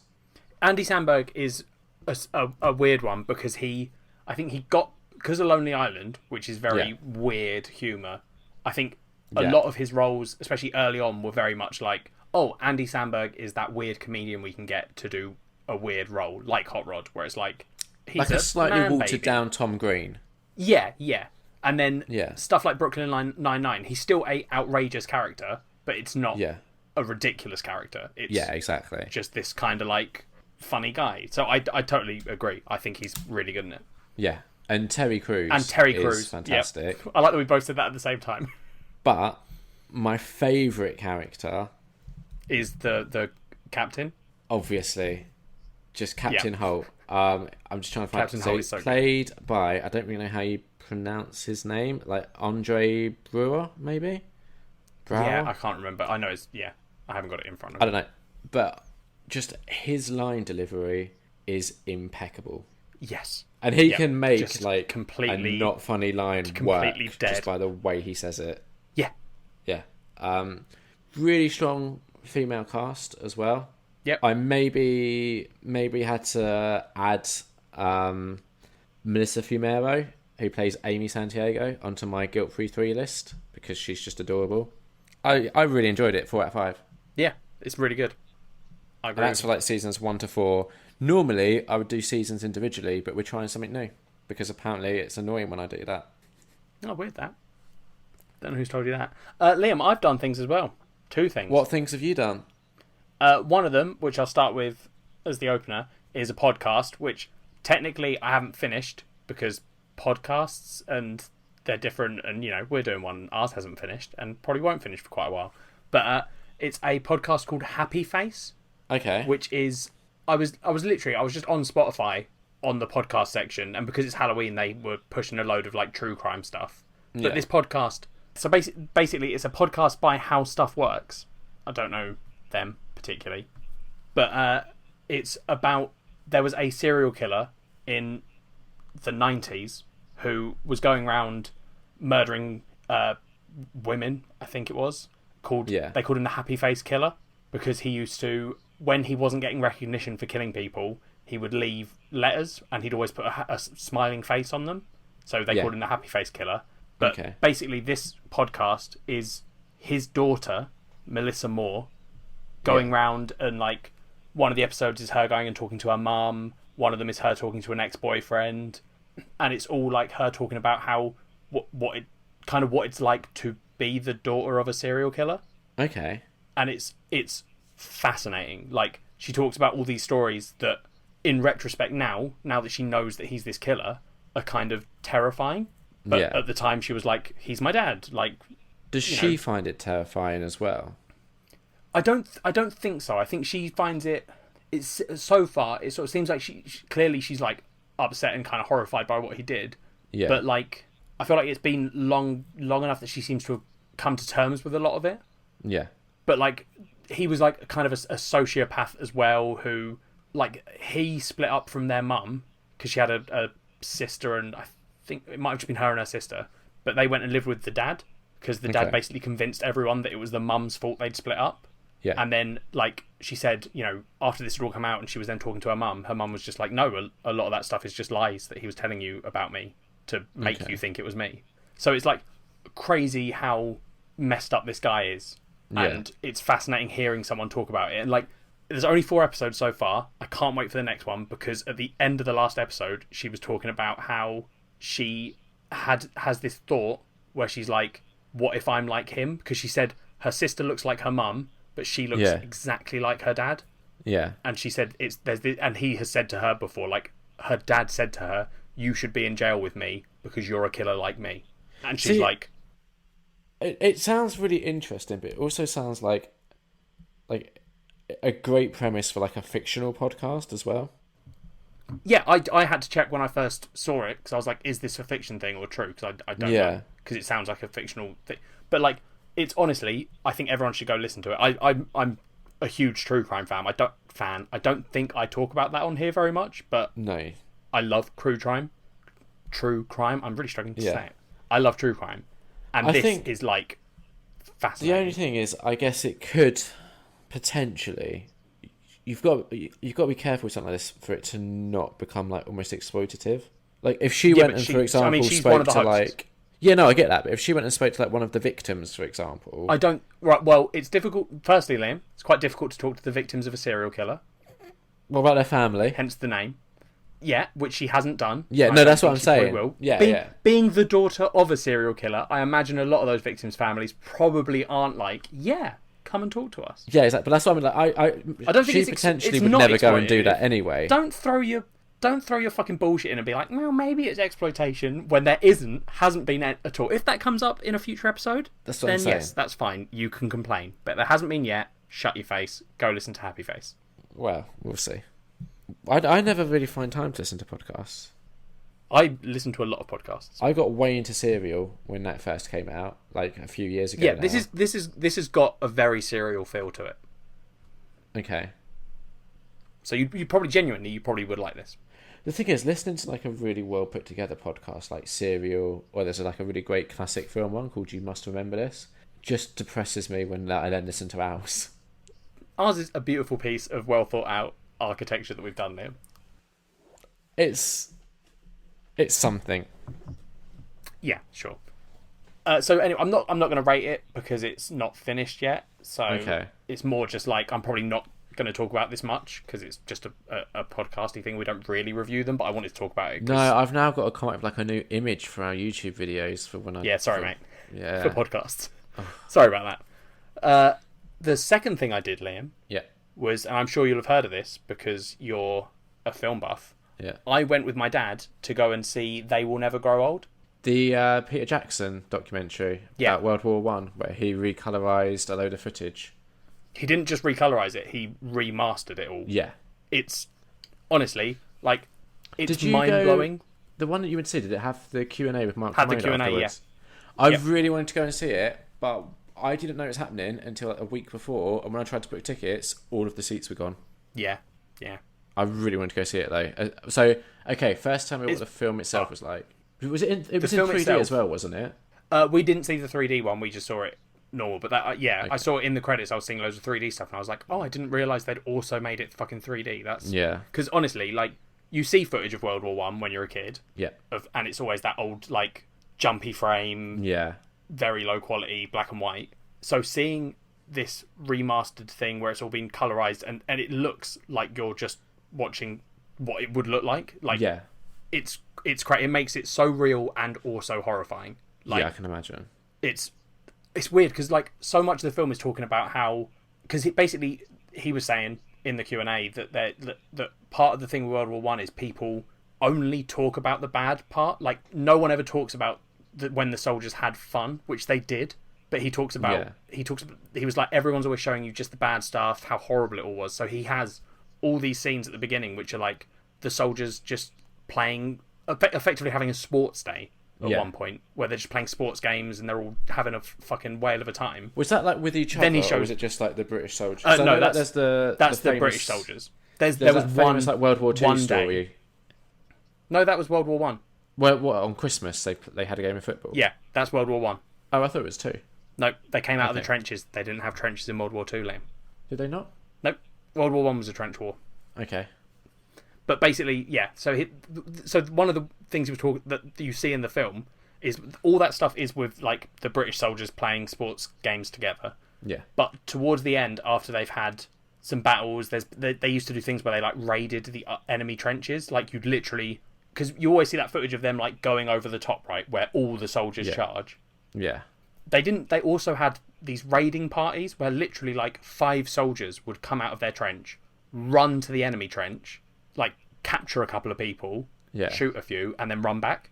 Okay. Like that was the thing that happened. So they had these German soldiers, and you see them just like at first they're kind of like freaked out. Obviously, they're like, "Oh, we've been captured by the enemy." But the German and British soldiers, neither side by the end of the war really knew why they were fighting. They were all these really young kids. Like some of these kids were like 14 and had just lied to say they were 18 or whatever.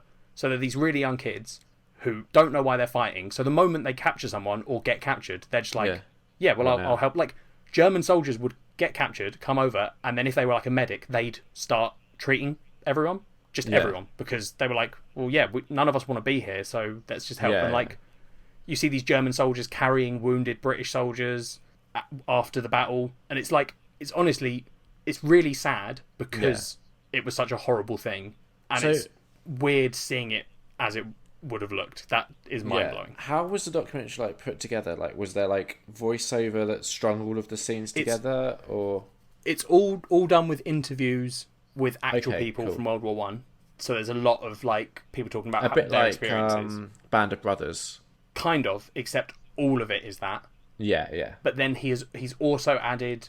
This is one of the bits that fascinated me. I did not know this was a thing you could do. Basically, he restored the footage up to the point where it was good quality black and white footage.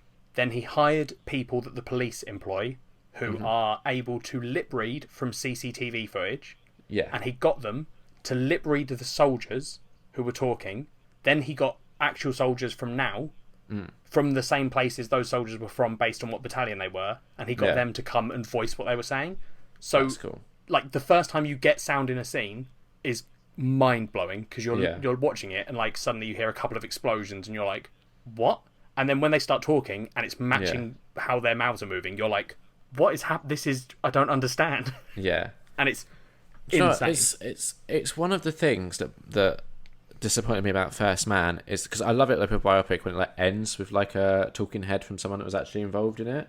Yeah. And First Man doesn't have that, and it's one of the things that really disappointed me. So I'm now really like more excited to see this documentary, knowing that they use like a lot of that. Yeah.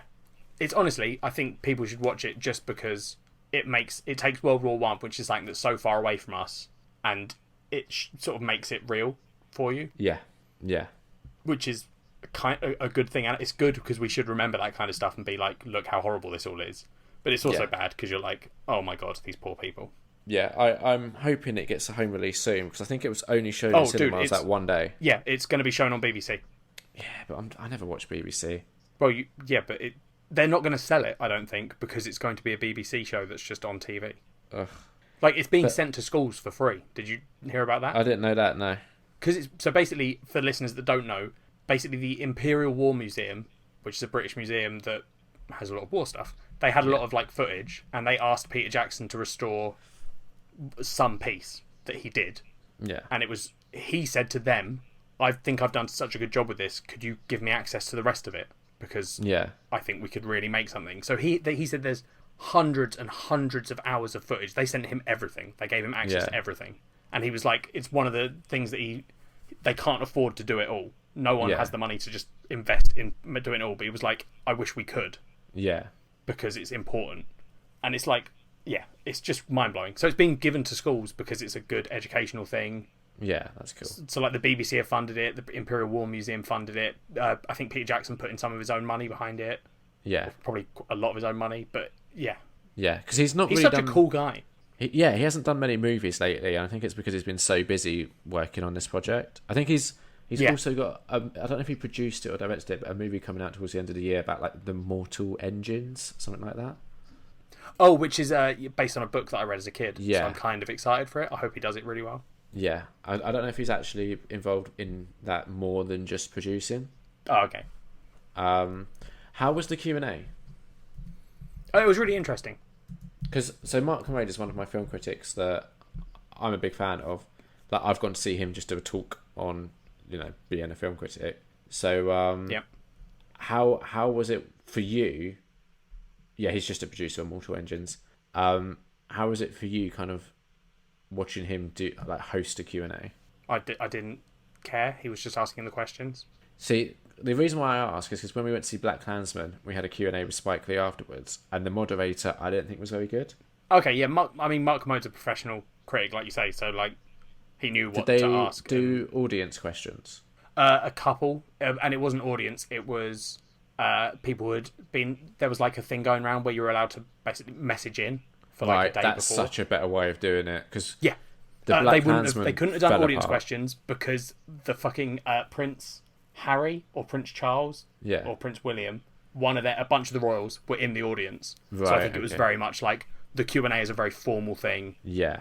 Let's not be getting twats up to be like, Peter Jackson, you've got a great beard. Well, this is the thing, because the Black Klansman one, they went to the audience and there was a woman that just went off on one about like some bullshit that really didn't apply to the film or anything, and the moderator just couldn't get control back off of her. And it was just like, it was so disappointing because you're like, right, I'm here to see Spike Lee talk. and I've just witnessed this woman just waffle on for 5 minutes about bullshit that has nothing to do with anything anymore. Yeah. Yeah, no, the Q&A was fine. Yeah. Cool. It was really interesting. Out of 5? Probably a 4. Cool. Maybe a 4.5. So this is why I kind of wanted to get like a 4K or a Blu-ray release, because like you said, they did so much. I'm sure it will. I'm sure it will. There'll be a lot of stuff they can put on. You may as well extras. watch it on BBC. Yeah, they'll probably release. I resent paying the TV license so much that I now refuse to watch BBC because I don't want to justify them forcing me to pay. I know, but I don't want to justify it. Yeah, but that's stupid because it doesn't matter if it's justified or not because you're paying them. I don't care. Like that's like protesting Sainsbury's. That's like protesting Sainsbury's by not buying anything from Sainsbury's but giving them £100 every month and being like, here you go. It's ridiculous that I have to do that. I don't understand obviously. Why the BBC. Liam, we were talking about World War One. Now is probably not the time for you to have a rant about the TV license. Yeah, it's just this is helpful. Well, to be helpful, fair, Ellie, giving you a little hint in how to be a good human being. We just talked about millions of people dying in World War One. You have to pay for a TV license. Yeah, which the whole concept of a TV license is about as archaic as World War One. Housekeeping. We've had basically bugger all. Jason, unsurprising, we disappeared for a while. Yeah, Jason messaged me on messaged us on Facebook when we posted the link, just saying Lee and I are 4 months late because obviously we were 2 weeks late with that episode. Yeah, it's a shame because I really like Atlantic Screen Connection, so it bothers me that they've not been putting out content for me. Don't say it bothers you. Oh, okay. We're meant to support them. They're our friends. Yeah, bothers is probably the wrong word. Like upsets me. Yeah, I still think you're phrasing it wrong, but I think that might just be you. So yeah, probably. Just I want them back in my ears. Yeah, that's the way to say it. Thank you. But that's basically it, really. Wow. I know we haven't even had a tweet from Amanda. We're sorry, Amanda. We disappeared for too long. I know. It's all Ellie's fault. Gone. Well, and then she probably saw the title and was like, "Oh, I don't want to listen to that." I haven't done anything to do with like other previous stuff we've done. Liam. Yes. The last time that I asked you, you had done a surprisingly good job, and you had gone down to 1,061 films. Now, admittedly, you did also tell us that you'd accidentally, air quotes, bought 50 films that you hadn't seen. So they were going to be added eventually. They're not here yet. Not here yet. The number's still good. You've also been packing, so I assume the number's not gone down very much. No.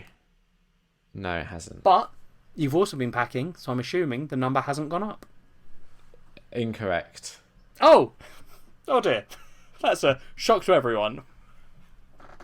It is currently at 1,067. How did you buy 5 for films? 30. You're such a twat. Right, so here's... You're moving house. Now is the ideal time for you to not add to that number. Yeah, and somehow you're fucking it up. Yeah. So here's the thing. Yeah.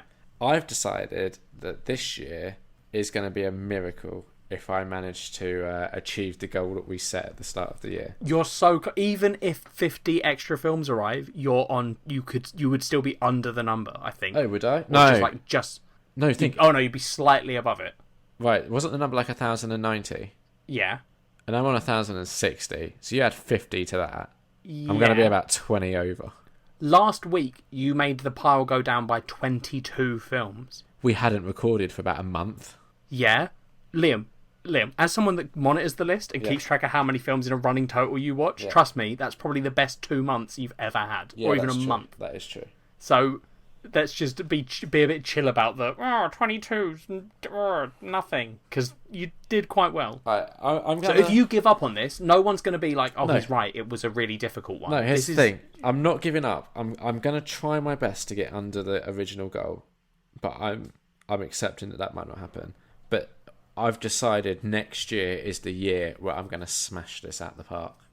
You realise, though, that I get to be part of that process, like the process of deciding the goal. So you aren't allowed to start next year by being like, I just have to get below the original goal. If you're close to the goal, I'm going to set you a harder goal. Yeah.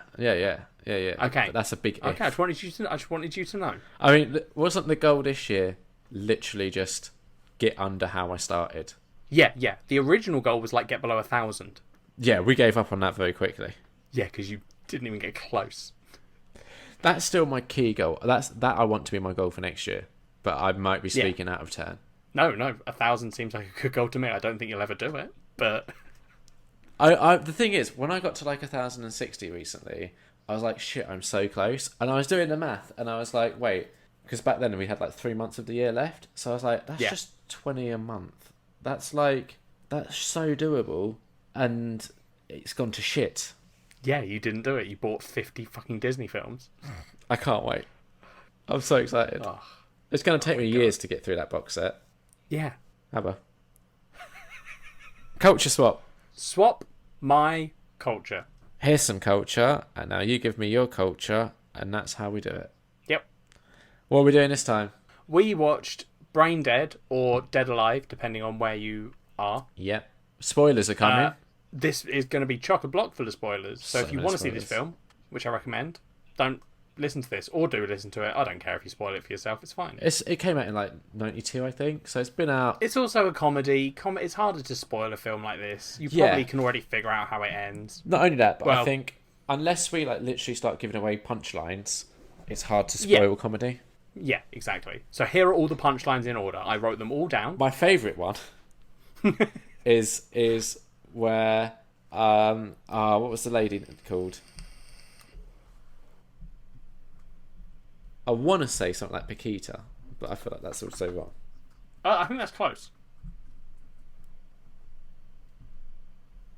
Oh no, I think it's right, Paquita. Yeah. My favourite line is when she says, "Your mother ate my dog," and Lionel says, "Not all of it." Yeah, that was a good line. That is. So, right, this is a Peter Jackson film. We spoke about him earlier. Yep. This was one of his earlier films. It's also apparently getting a 4K re-release coming up. It's something that he's apparently working on. Like his earlier films, so Bad Taste, Meet the Feebles, and this all being worked on for a nice 4K re-release. I'll be getting that for sure. Oh, cool. Yeah. Have you seen Bad Taste or Meet the Feebles? Nope. Meet the Feebles is terrible. Bad Taste, to remember rightly, is okay, but it's been years since I've seen either of them, so I kind of need to like reassess. Yeah. This is definitely the stronger of his earlier films, although I would argue the film that he did after this, I believe. Yeah, the film he did after this called Heavenly Creatures, which stars Kate Winslet in, I think, her first film role, and Melanie Linsky, who you might know her as being the like annoying neighbour in 2.5 Men. I don't watch 2.5 Men. Alright, well, she's in loads of other stuff as well. Okay. It's a film based on a true crime. Okay. So we're not talking about that film though, Liam. We're talking about Dead Alive. So we are indeed. Move back. So jumping back to Dead Alive. Let me just reel you back in before you go down the review of every Peter Jackson film. When this opened, so it opens with a weird bit to do with the Queen. I don't really understand why it's there. What? Wait, what happens? There's like a scene that has the Queen in it at the very start. If you watch the uncut version, apparently it got removed from the cut version. I watched it on Amazon, and in the UK we only apparently had the uncut version. So yeah, so it should have been there. Like it literally opens with like a shot of the Queen. Okay. In like a short, like 5 to 10 second scene. Oh, okay, sure. I don't understand that, but then it opens on Skull Island, which is obviously, as we know, Peter Jackson, who went on to direct a remake of King Kong. Big fan of King Kong. That's his little tip of the hat to King Kong there. Did you recognise where that was shot? No. It's also in Lord of the Rings Return of the King, where Aragorn goes to talk to the leader of the dead. Oh, is it? Yeah, so that like those high sort of cliff faces and that like narrow like chasm. Now that you're saying it, I'm like, I can see it. Yeah. I maybe spent too much of my formative years watching Lord of the Rings on repeat. Yeah, so did I. Yeah, it was bad. So I always I'll get a little smile watching the opening scene. So I'm like, yeah, that's cool. It's also quite a good opening scene for setting the tone of the film. Yes. So because it's sort of not serious, but like it starts with a sort of serious tone of like a guy is trying to smuggle a creature out of Skull Island. Well, he's like a zookeeper, isn't he? Or some yeah, sort of... and there's a reason that he needs the monkey. I can't remember what the reason they give is, but there is a reason. Yeah. And then these sort of native people are trying to stop him. Yeah. Then his guides are like, oh, I don't know if we should be doing this. Yeah. But then very quickly he gets bitten on the hand. Yeah. And the guides are like, oh fuck, we need to deal with this, and just chop his arm off. Yeah. Very graphically. Then see he's got another bite. I think it's on his other arm, isn't it? Yeah. And they chop that off. Yeah. Then they see that he's got a bite on his head. Yeah. And they chop his head off because they get to stop it spreading. Yeah, because they know that bite means he's going to turn into a zombie. A zombie. Which, in zombie films, it's very rare that zombies actually get referred to as zombies. So I like that they do in this one. Yeah, yeah.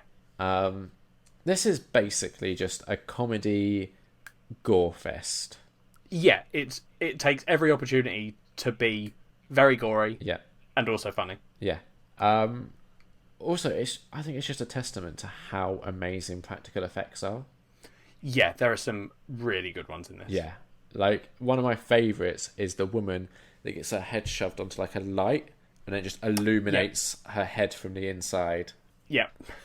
It's just, there's so many, like, amazing bits. Just, like, there's stuff that, even now, I look at it and I'm like, I don't know how they did that. Yeah, no, that's fair. I think that's the thing with practical effects, is it was such a smart way of doing things. Yeah.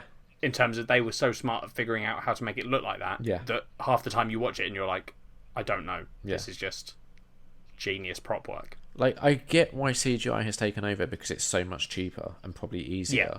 But it is obvious, I think, most of the times when it's a It can CGI be. effect. Sometimes it isn't. I find with CGI blood, particularly, it very rarely looks right. That's fair.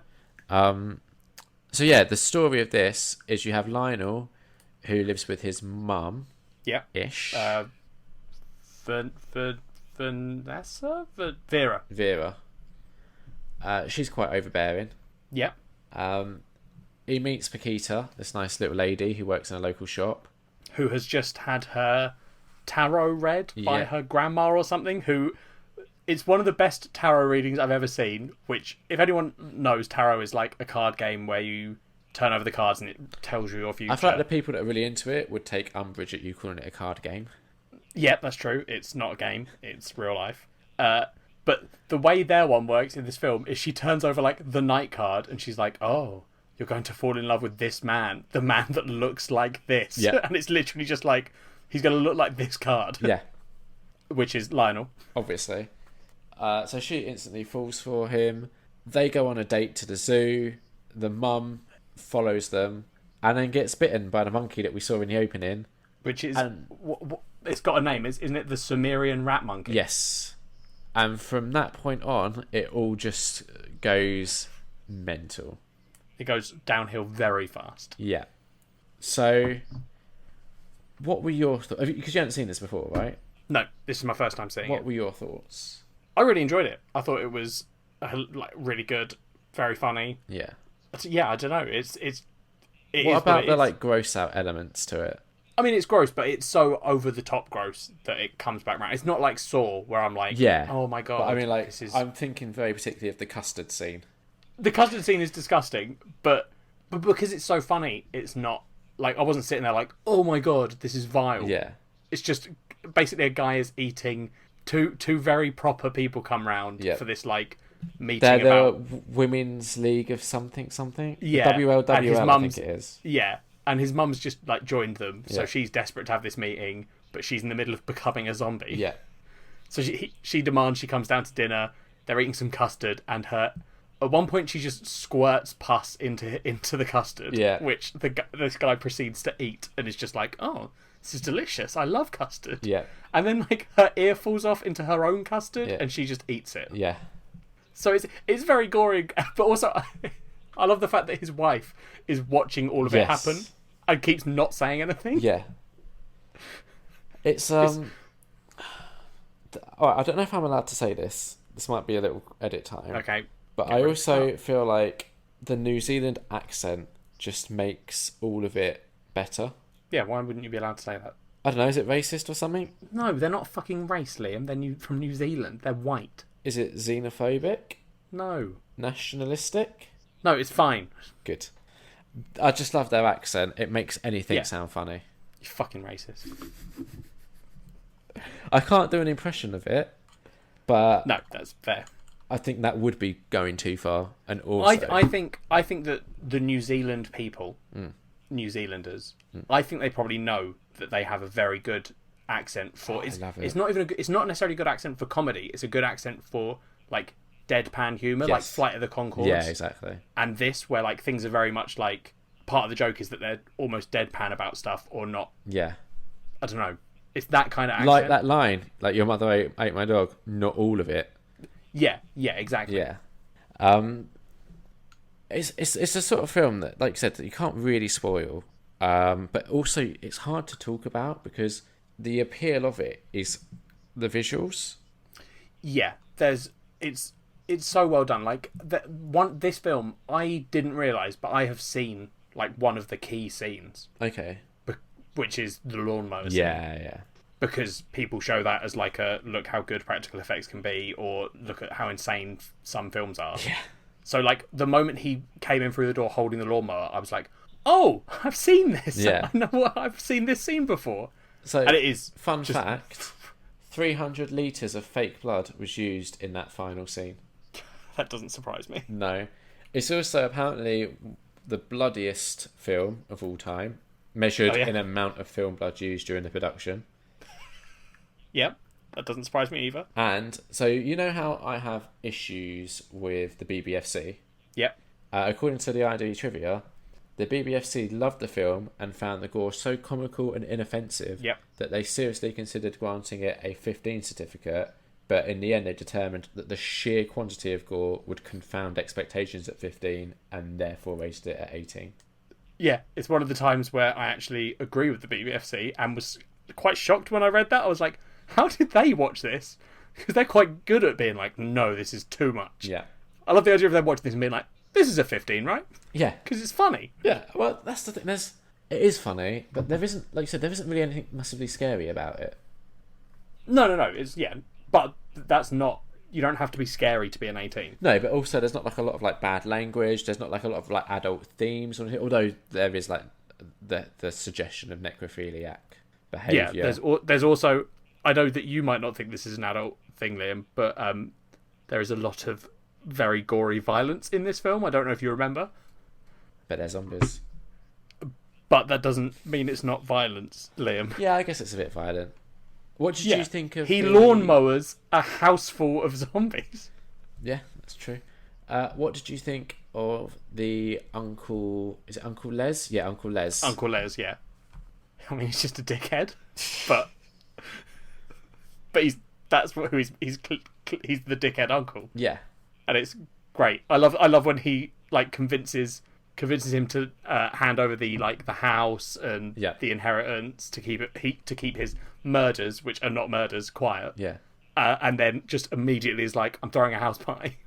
There was one shot that I thought was weird, maybe even unnecessary. Yeah. That I'd like your opinion on. When Lionel goes to buy the sedatives from the vet, and the vet is German, and there's a shot where you see like there's a slash in the vet's arm, and it reveals like a Nazi symbol underneath. Yeah. Is that distasteful? Why? I don't know. Nazis are having a bit of resurgence lately, and that's not a good thing. Why is it distasteful though? Because it seemed like the sort of thing that was just thrown in there for shock value. Because the fact that this guy is supposedly a Nazi is never actually raised as a point in the film at all. It's literally just that one shot of the swastika. Yeah, but it's explaining that he's a mad scientist. That's the stereotype of. So yeah, they're using it as like a visual shorthand. Yeah, because that is what happened to a lot of Nazi scientists. Is the war ended, people were like, well, they should be tried for their crimes, but also a lot of them are very smart and good at making things. Was New Zealand involved in World War II? Yeah. Were they? Yeah. I didn't know that, genuinely. A lot of countries were. Australia was. New Zealand was. I knew Australia was. I didn't know New Zealand. Yeah. Fair enough. Were there any countries that weren't? Yeah, probably. mate. I'm not a fucking World War II expert. I don't know. Oh yeah, it's World War One that you saw a documentary on. Exactly, yeah. And that was only about the British ones. Yeah. So I can't even help you that much with that. Alright. So what was your favourite scene of the film? That's a good question, Liam. I quite like as weird. I like the baby scene where he is trying to take care of basically one of the zombies who's a priest and one of the zombies who's a nurse. Just have sex. Just they get right down to it. She bites his mouth off first while they're kissing. Yeah, but then they have sex. Yeah. And they produce a zombie baby. Yeah. Which then what is the main character's name? Lionel. Lionel. And then Lionel trying to sort of... Because he's basically trying to look after the zombies. Because I think in his head he's like, they're still people. They're just... They can't help they're this sort sick. of thing. Yeah. Yeah. So he's trying to like cure these zombies. But he's also trying to look after a baby zombie that is just... Like, all the other zombies are sort of stupid. The baby zombie is definitely like... Has intelligence. Yeah. Of some kind. Yeah. It finds things funny. And... But there is a whole scene where he's trying to like look after it in a pram and it gets out and tries to attack someone. And then he just tries to beats the shit out of this zombie baby for like 10 minutes. Other parents are just looking on. There's just two women sitting on a bench staring at him. Yeah. I can't remember what he says to them. He says something to them when he walks past them at the end. He shoves it in a bag and just walks past. But it's such a weird scene. But I did very much enjoy it. I thought it was very funny. So apparently, it's also Peter Jackson's favourite scene. Oh really? Yeah. So, according to IMDb Trivia again, the movie finished under budget. With the money that was remaining, Peter Jackson used it to spend 2 days shooting the park scene with Lionel and the baby. And Peter Jackson went on to say that's his favourite scene. Well, there you go. Me and Peter Jackson got a lot in common. He should marry me. I'm trying to imagine what your children would sound like. It would be weird. It would. And they'd know far too much about Lord of the Rings. Oh, nothing wrong with that. I don't think there's a whole lot to say about this film. There's not a lot of deep discussion about themes and stuff. I don't Actually, think. that's not true. There probably is. I shouldn't have said it. Listeners, I'm really sorry I shouldn't have said themes. No, the thing is, right, you know how he gets. I wrote an essay on this in uni, which I've now forgotten everything about it. And I know that like there's been like academic books written that have used this film in like whole chapters. So there clearly is a lot to say about it. We just don't know it. Yeah, I've just got really dumb after uni and forgotten all of the academic stuff. I'm sure if we had like Jason and Leon, they would be going deep into like mother complexes and all that sort of thing. Yeah. That's true. There is probably lots that you can say that. But listeners, that's not why you listen to Nerd on Nerd. You come here to hear a couple of twats talk about films and comics and games. Once I've moved, I want to get my film books out, and every now and again, I'm gonna like dazzle with some like deep film theory, but it ain't gonna be today. I can't wait for you to try and do that, and then read what you used to write and be like, "Oh my god, what the fuck was I talking about?" Oh, I'm sure it's nonsense. I'm sure most of it is nonsense. But at the moment, it's lost to time. Wow, it's a shame. It is. I remember, like, for this comedy unit that I took, not only was Braindead shown, but also a film called Pink Flamingos. I think I've heard of that. When did you do this comedy unit? Because I feel like I've heard It was about year the film. 3. Oh, so yeah, I feel like you maybe mentioned this film to me at the time. Yeah, definitely. There's a very famous scene in it where maybe we should do it on a future episode, so maybe I shouldn't give things away. Oh, exciting. I found my Braindead essay. Oh, yeah? So just to give you an idea of the topic, it was using close analysis of 2 scenes in Braindead, identify how the body is important visually and thematically in horror comedy. Oh, God. This is the problem with what they teach you a lot at uni. You just sound like twats. That is very much a uni thing. Yeah, and I'm sorry, I know some of our listeners are like people at uni doing this stuff for different things, and you're not twats, and I love you all. But as an outsider, this stuff does sometimes come across as a little bit pretentious.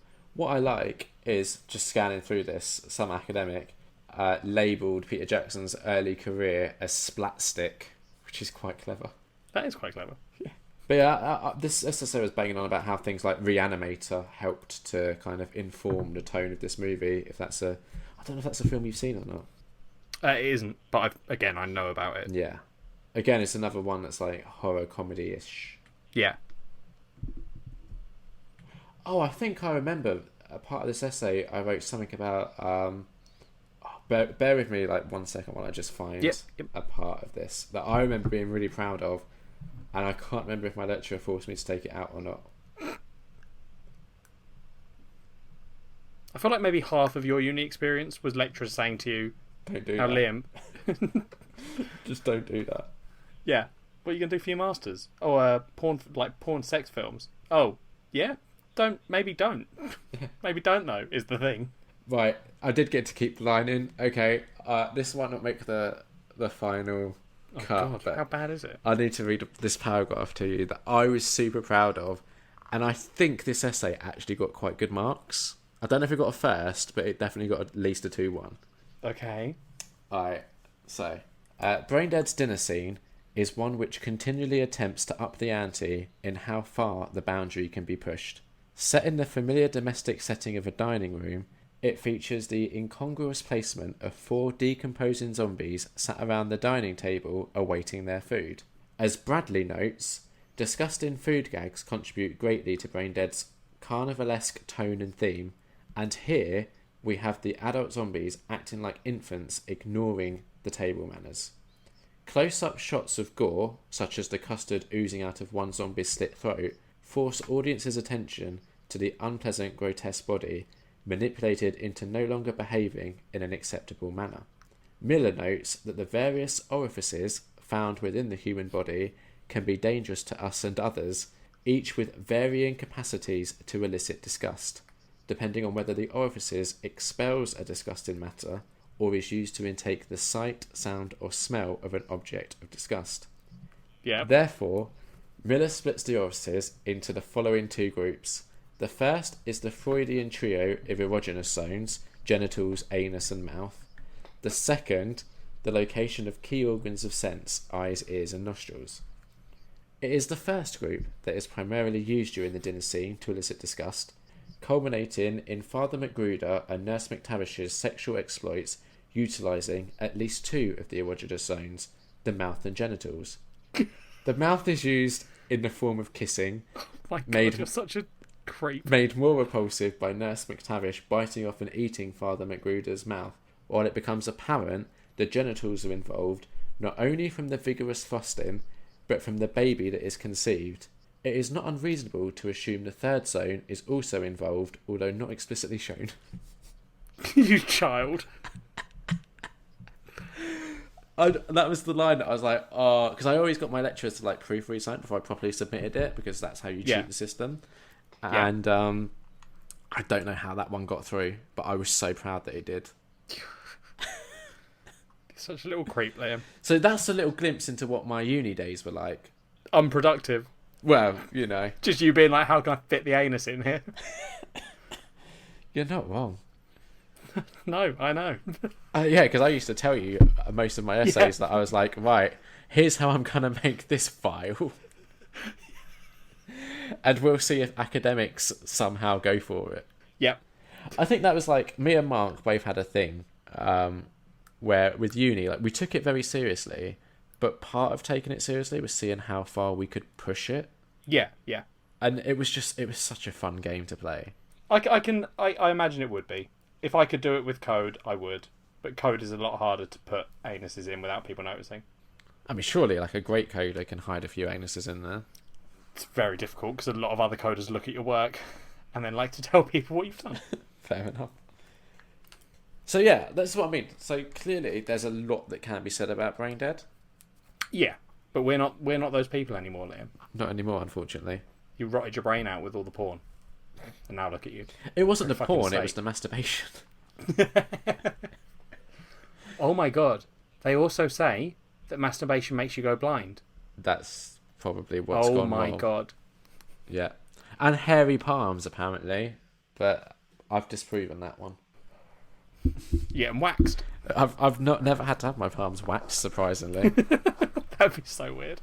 Sorry, we've got distracted. We've got down a weird topic here. Yeah. Yeah, we basically ran out of stuff to say. Yeah, but to be fair, we went quite long in the other sections, so don't hate us, listeners. No. Sometimes we get these ones where we're like, there's not a lot to say. It's just, here's our review. It's also often the ones that we both like.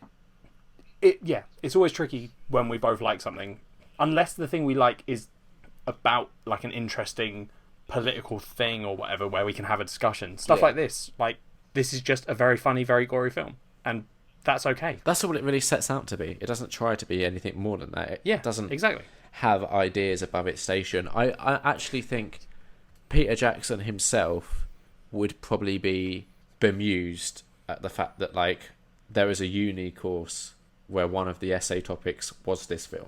Yeah. Like, it doesn't feel like the sort of film that was made with that in mind. No, I think he was probably just like, this is going to be a funny film. Yeah. And let's have a bit of fun doing all these crazy things. Which comes across, I think. Yeah. I liked the zombie mum at the end. There we go. That's the big old giant zombie mum. Yes. Yeah. Which, alright, there has to be something we can say about the whole him being, like, taken into her womb and then fighting his way out. Yeah. I mean, if you want to do it, it's literally just telling the story about how, like, boiling it down to its core. Is it like a reverse parents Oedipus? letting go of their kids and kids? No. Maybe not reverse. No. Maybe reverse. Oedipus fucked his mum, didn't he? Killed his dad and fucked his mum? Yeah. This guy doesn't fuck anyone. No, kills his mum. Doesn't fuck his dad. Well, it's not even his mum, though, because there's that reveal as well. No. She is his mum. His dad was cheating on his mum. Oh. She's still his mum. Right, okay. But the dad cheated on his mum, so she drowned them both in a bathtub. Yeah. Yeah. And Lionel happened to watch. Yeah. Yeah. I think that's what they were saying. Yeah, okay.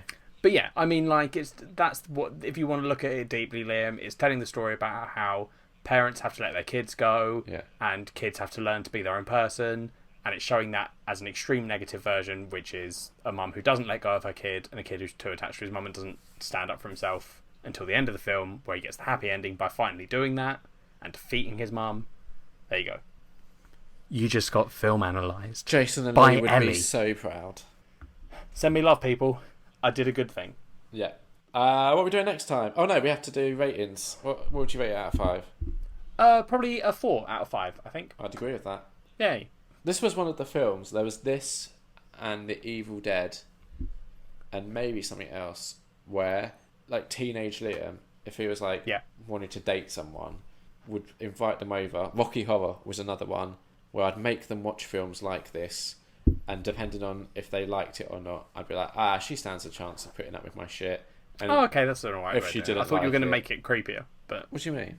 I don't know. I thought you were going to be like, because if they'd be so disgusted by this that nothing I showed them of me could disgust them. There was one particularly lucky lady who didn't like Evil Dead, so just made out with me the whole time throughout the film, and I was like, oh, that also works. No, it turns out you can cheat the system. Yeah. She found the cheat codes. Yeah, they're quite easy to find. What are we doing next time? Next time we're doing... It's a graphic novel we've discussed in the past. Yep. But now we're going to do it properly. We think we did an episode before this show. There are episodes of this show that aren't technically part of this show. So before we actually started doing this on the reg, we did like a little trial period of this, probably about 3 years before we started doing this properly. Yeah. Where we did 3 episodes, which I edited, and then we recorded a 4th one that Ellie was meant to edit, and that's when the show ended. Just never did it. Yeah. Which is weird, because I am now the sole editor of Nerd on Nerd. Growth. Yeah. Look at that. It can happen. So I think we did this on one of those ones, but they don't count. They're they're not canon. Nerd on Nerd. No. So we're now going to do Crossed Volume 1. Mm-hmm. Which is... one of... both of us... have read this before. Yeah, you recommended it to me when I was first getting into graphic novels, which was one of the reasons why we started this show. Yep. I think the first graphic novel you recommended me was Iron Man Noir, which was awful. Yep. But then you recommended me this and sort of redeemed yourself a little bit. So... listeners, this is maybe the only suggestion in the history of Nerd on Nerd that I've suggested to Liam where he hasn't been a dick about it afterwards because he liked it. It's so fucked up, though, isn't it? This is, listeners, go read this if you want and let us know what you think. Just a fair warning, this is one of the most fucked up things out there. Put it this way, it is not surprising that this hasn't yet been made into a TV show or film. No. They'd have to put it on at like 3 a.m. Yeah. And it would have to be... Someone would have to break into a news station and stream it out on their channel because no one would air this. No. Not if you did it justice. So yeah, Crossed Volume 1. If you've read it, you sick little fuck, tell us what you thought about it. Otherwise, just tweet us other stuff about this episode or something. Yeah, just like talk to us. We have housekeeping. We're sorry we were gone. Yeah, we have housekeeping. That's the part of the show for you to get in touch and let us know what's on your mind. Do you know what? Doesn't even have to be about the show. I don't care. Just let us know what you're thinking about. That'd be quite interesting. Just send us messages being like, here's what I think about this topic. Yeah. It might lead to us having thoughts on that topic and wonderful discussion may arise. Nah, probably not. Alright, if you want to get in touch, there's several ways of doing that. Yep. You can tweet us at nerdonnerd, email us nerdonnerdpod@gmail.com, Facebook us, facebook.com/nerdonnerdpod, YouTube us, just search Nerd on Nerd, all one word. Rate and review us on iTunes. No one does that, but it'd be nice if you did. That's everything. Yeah, that was very impressive, Liam. Any final thoughts? I'm a good boy.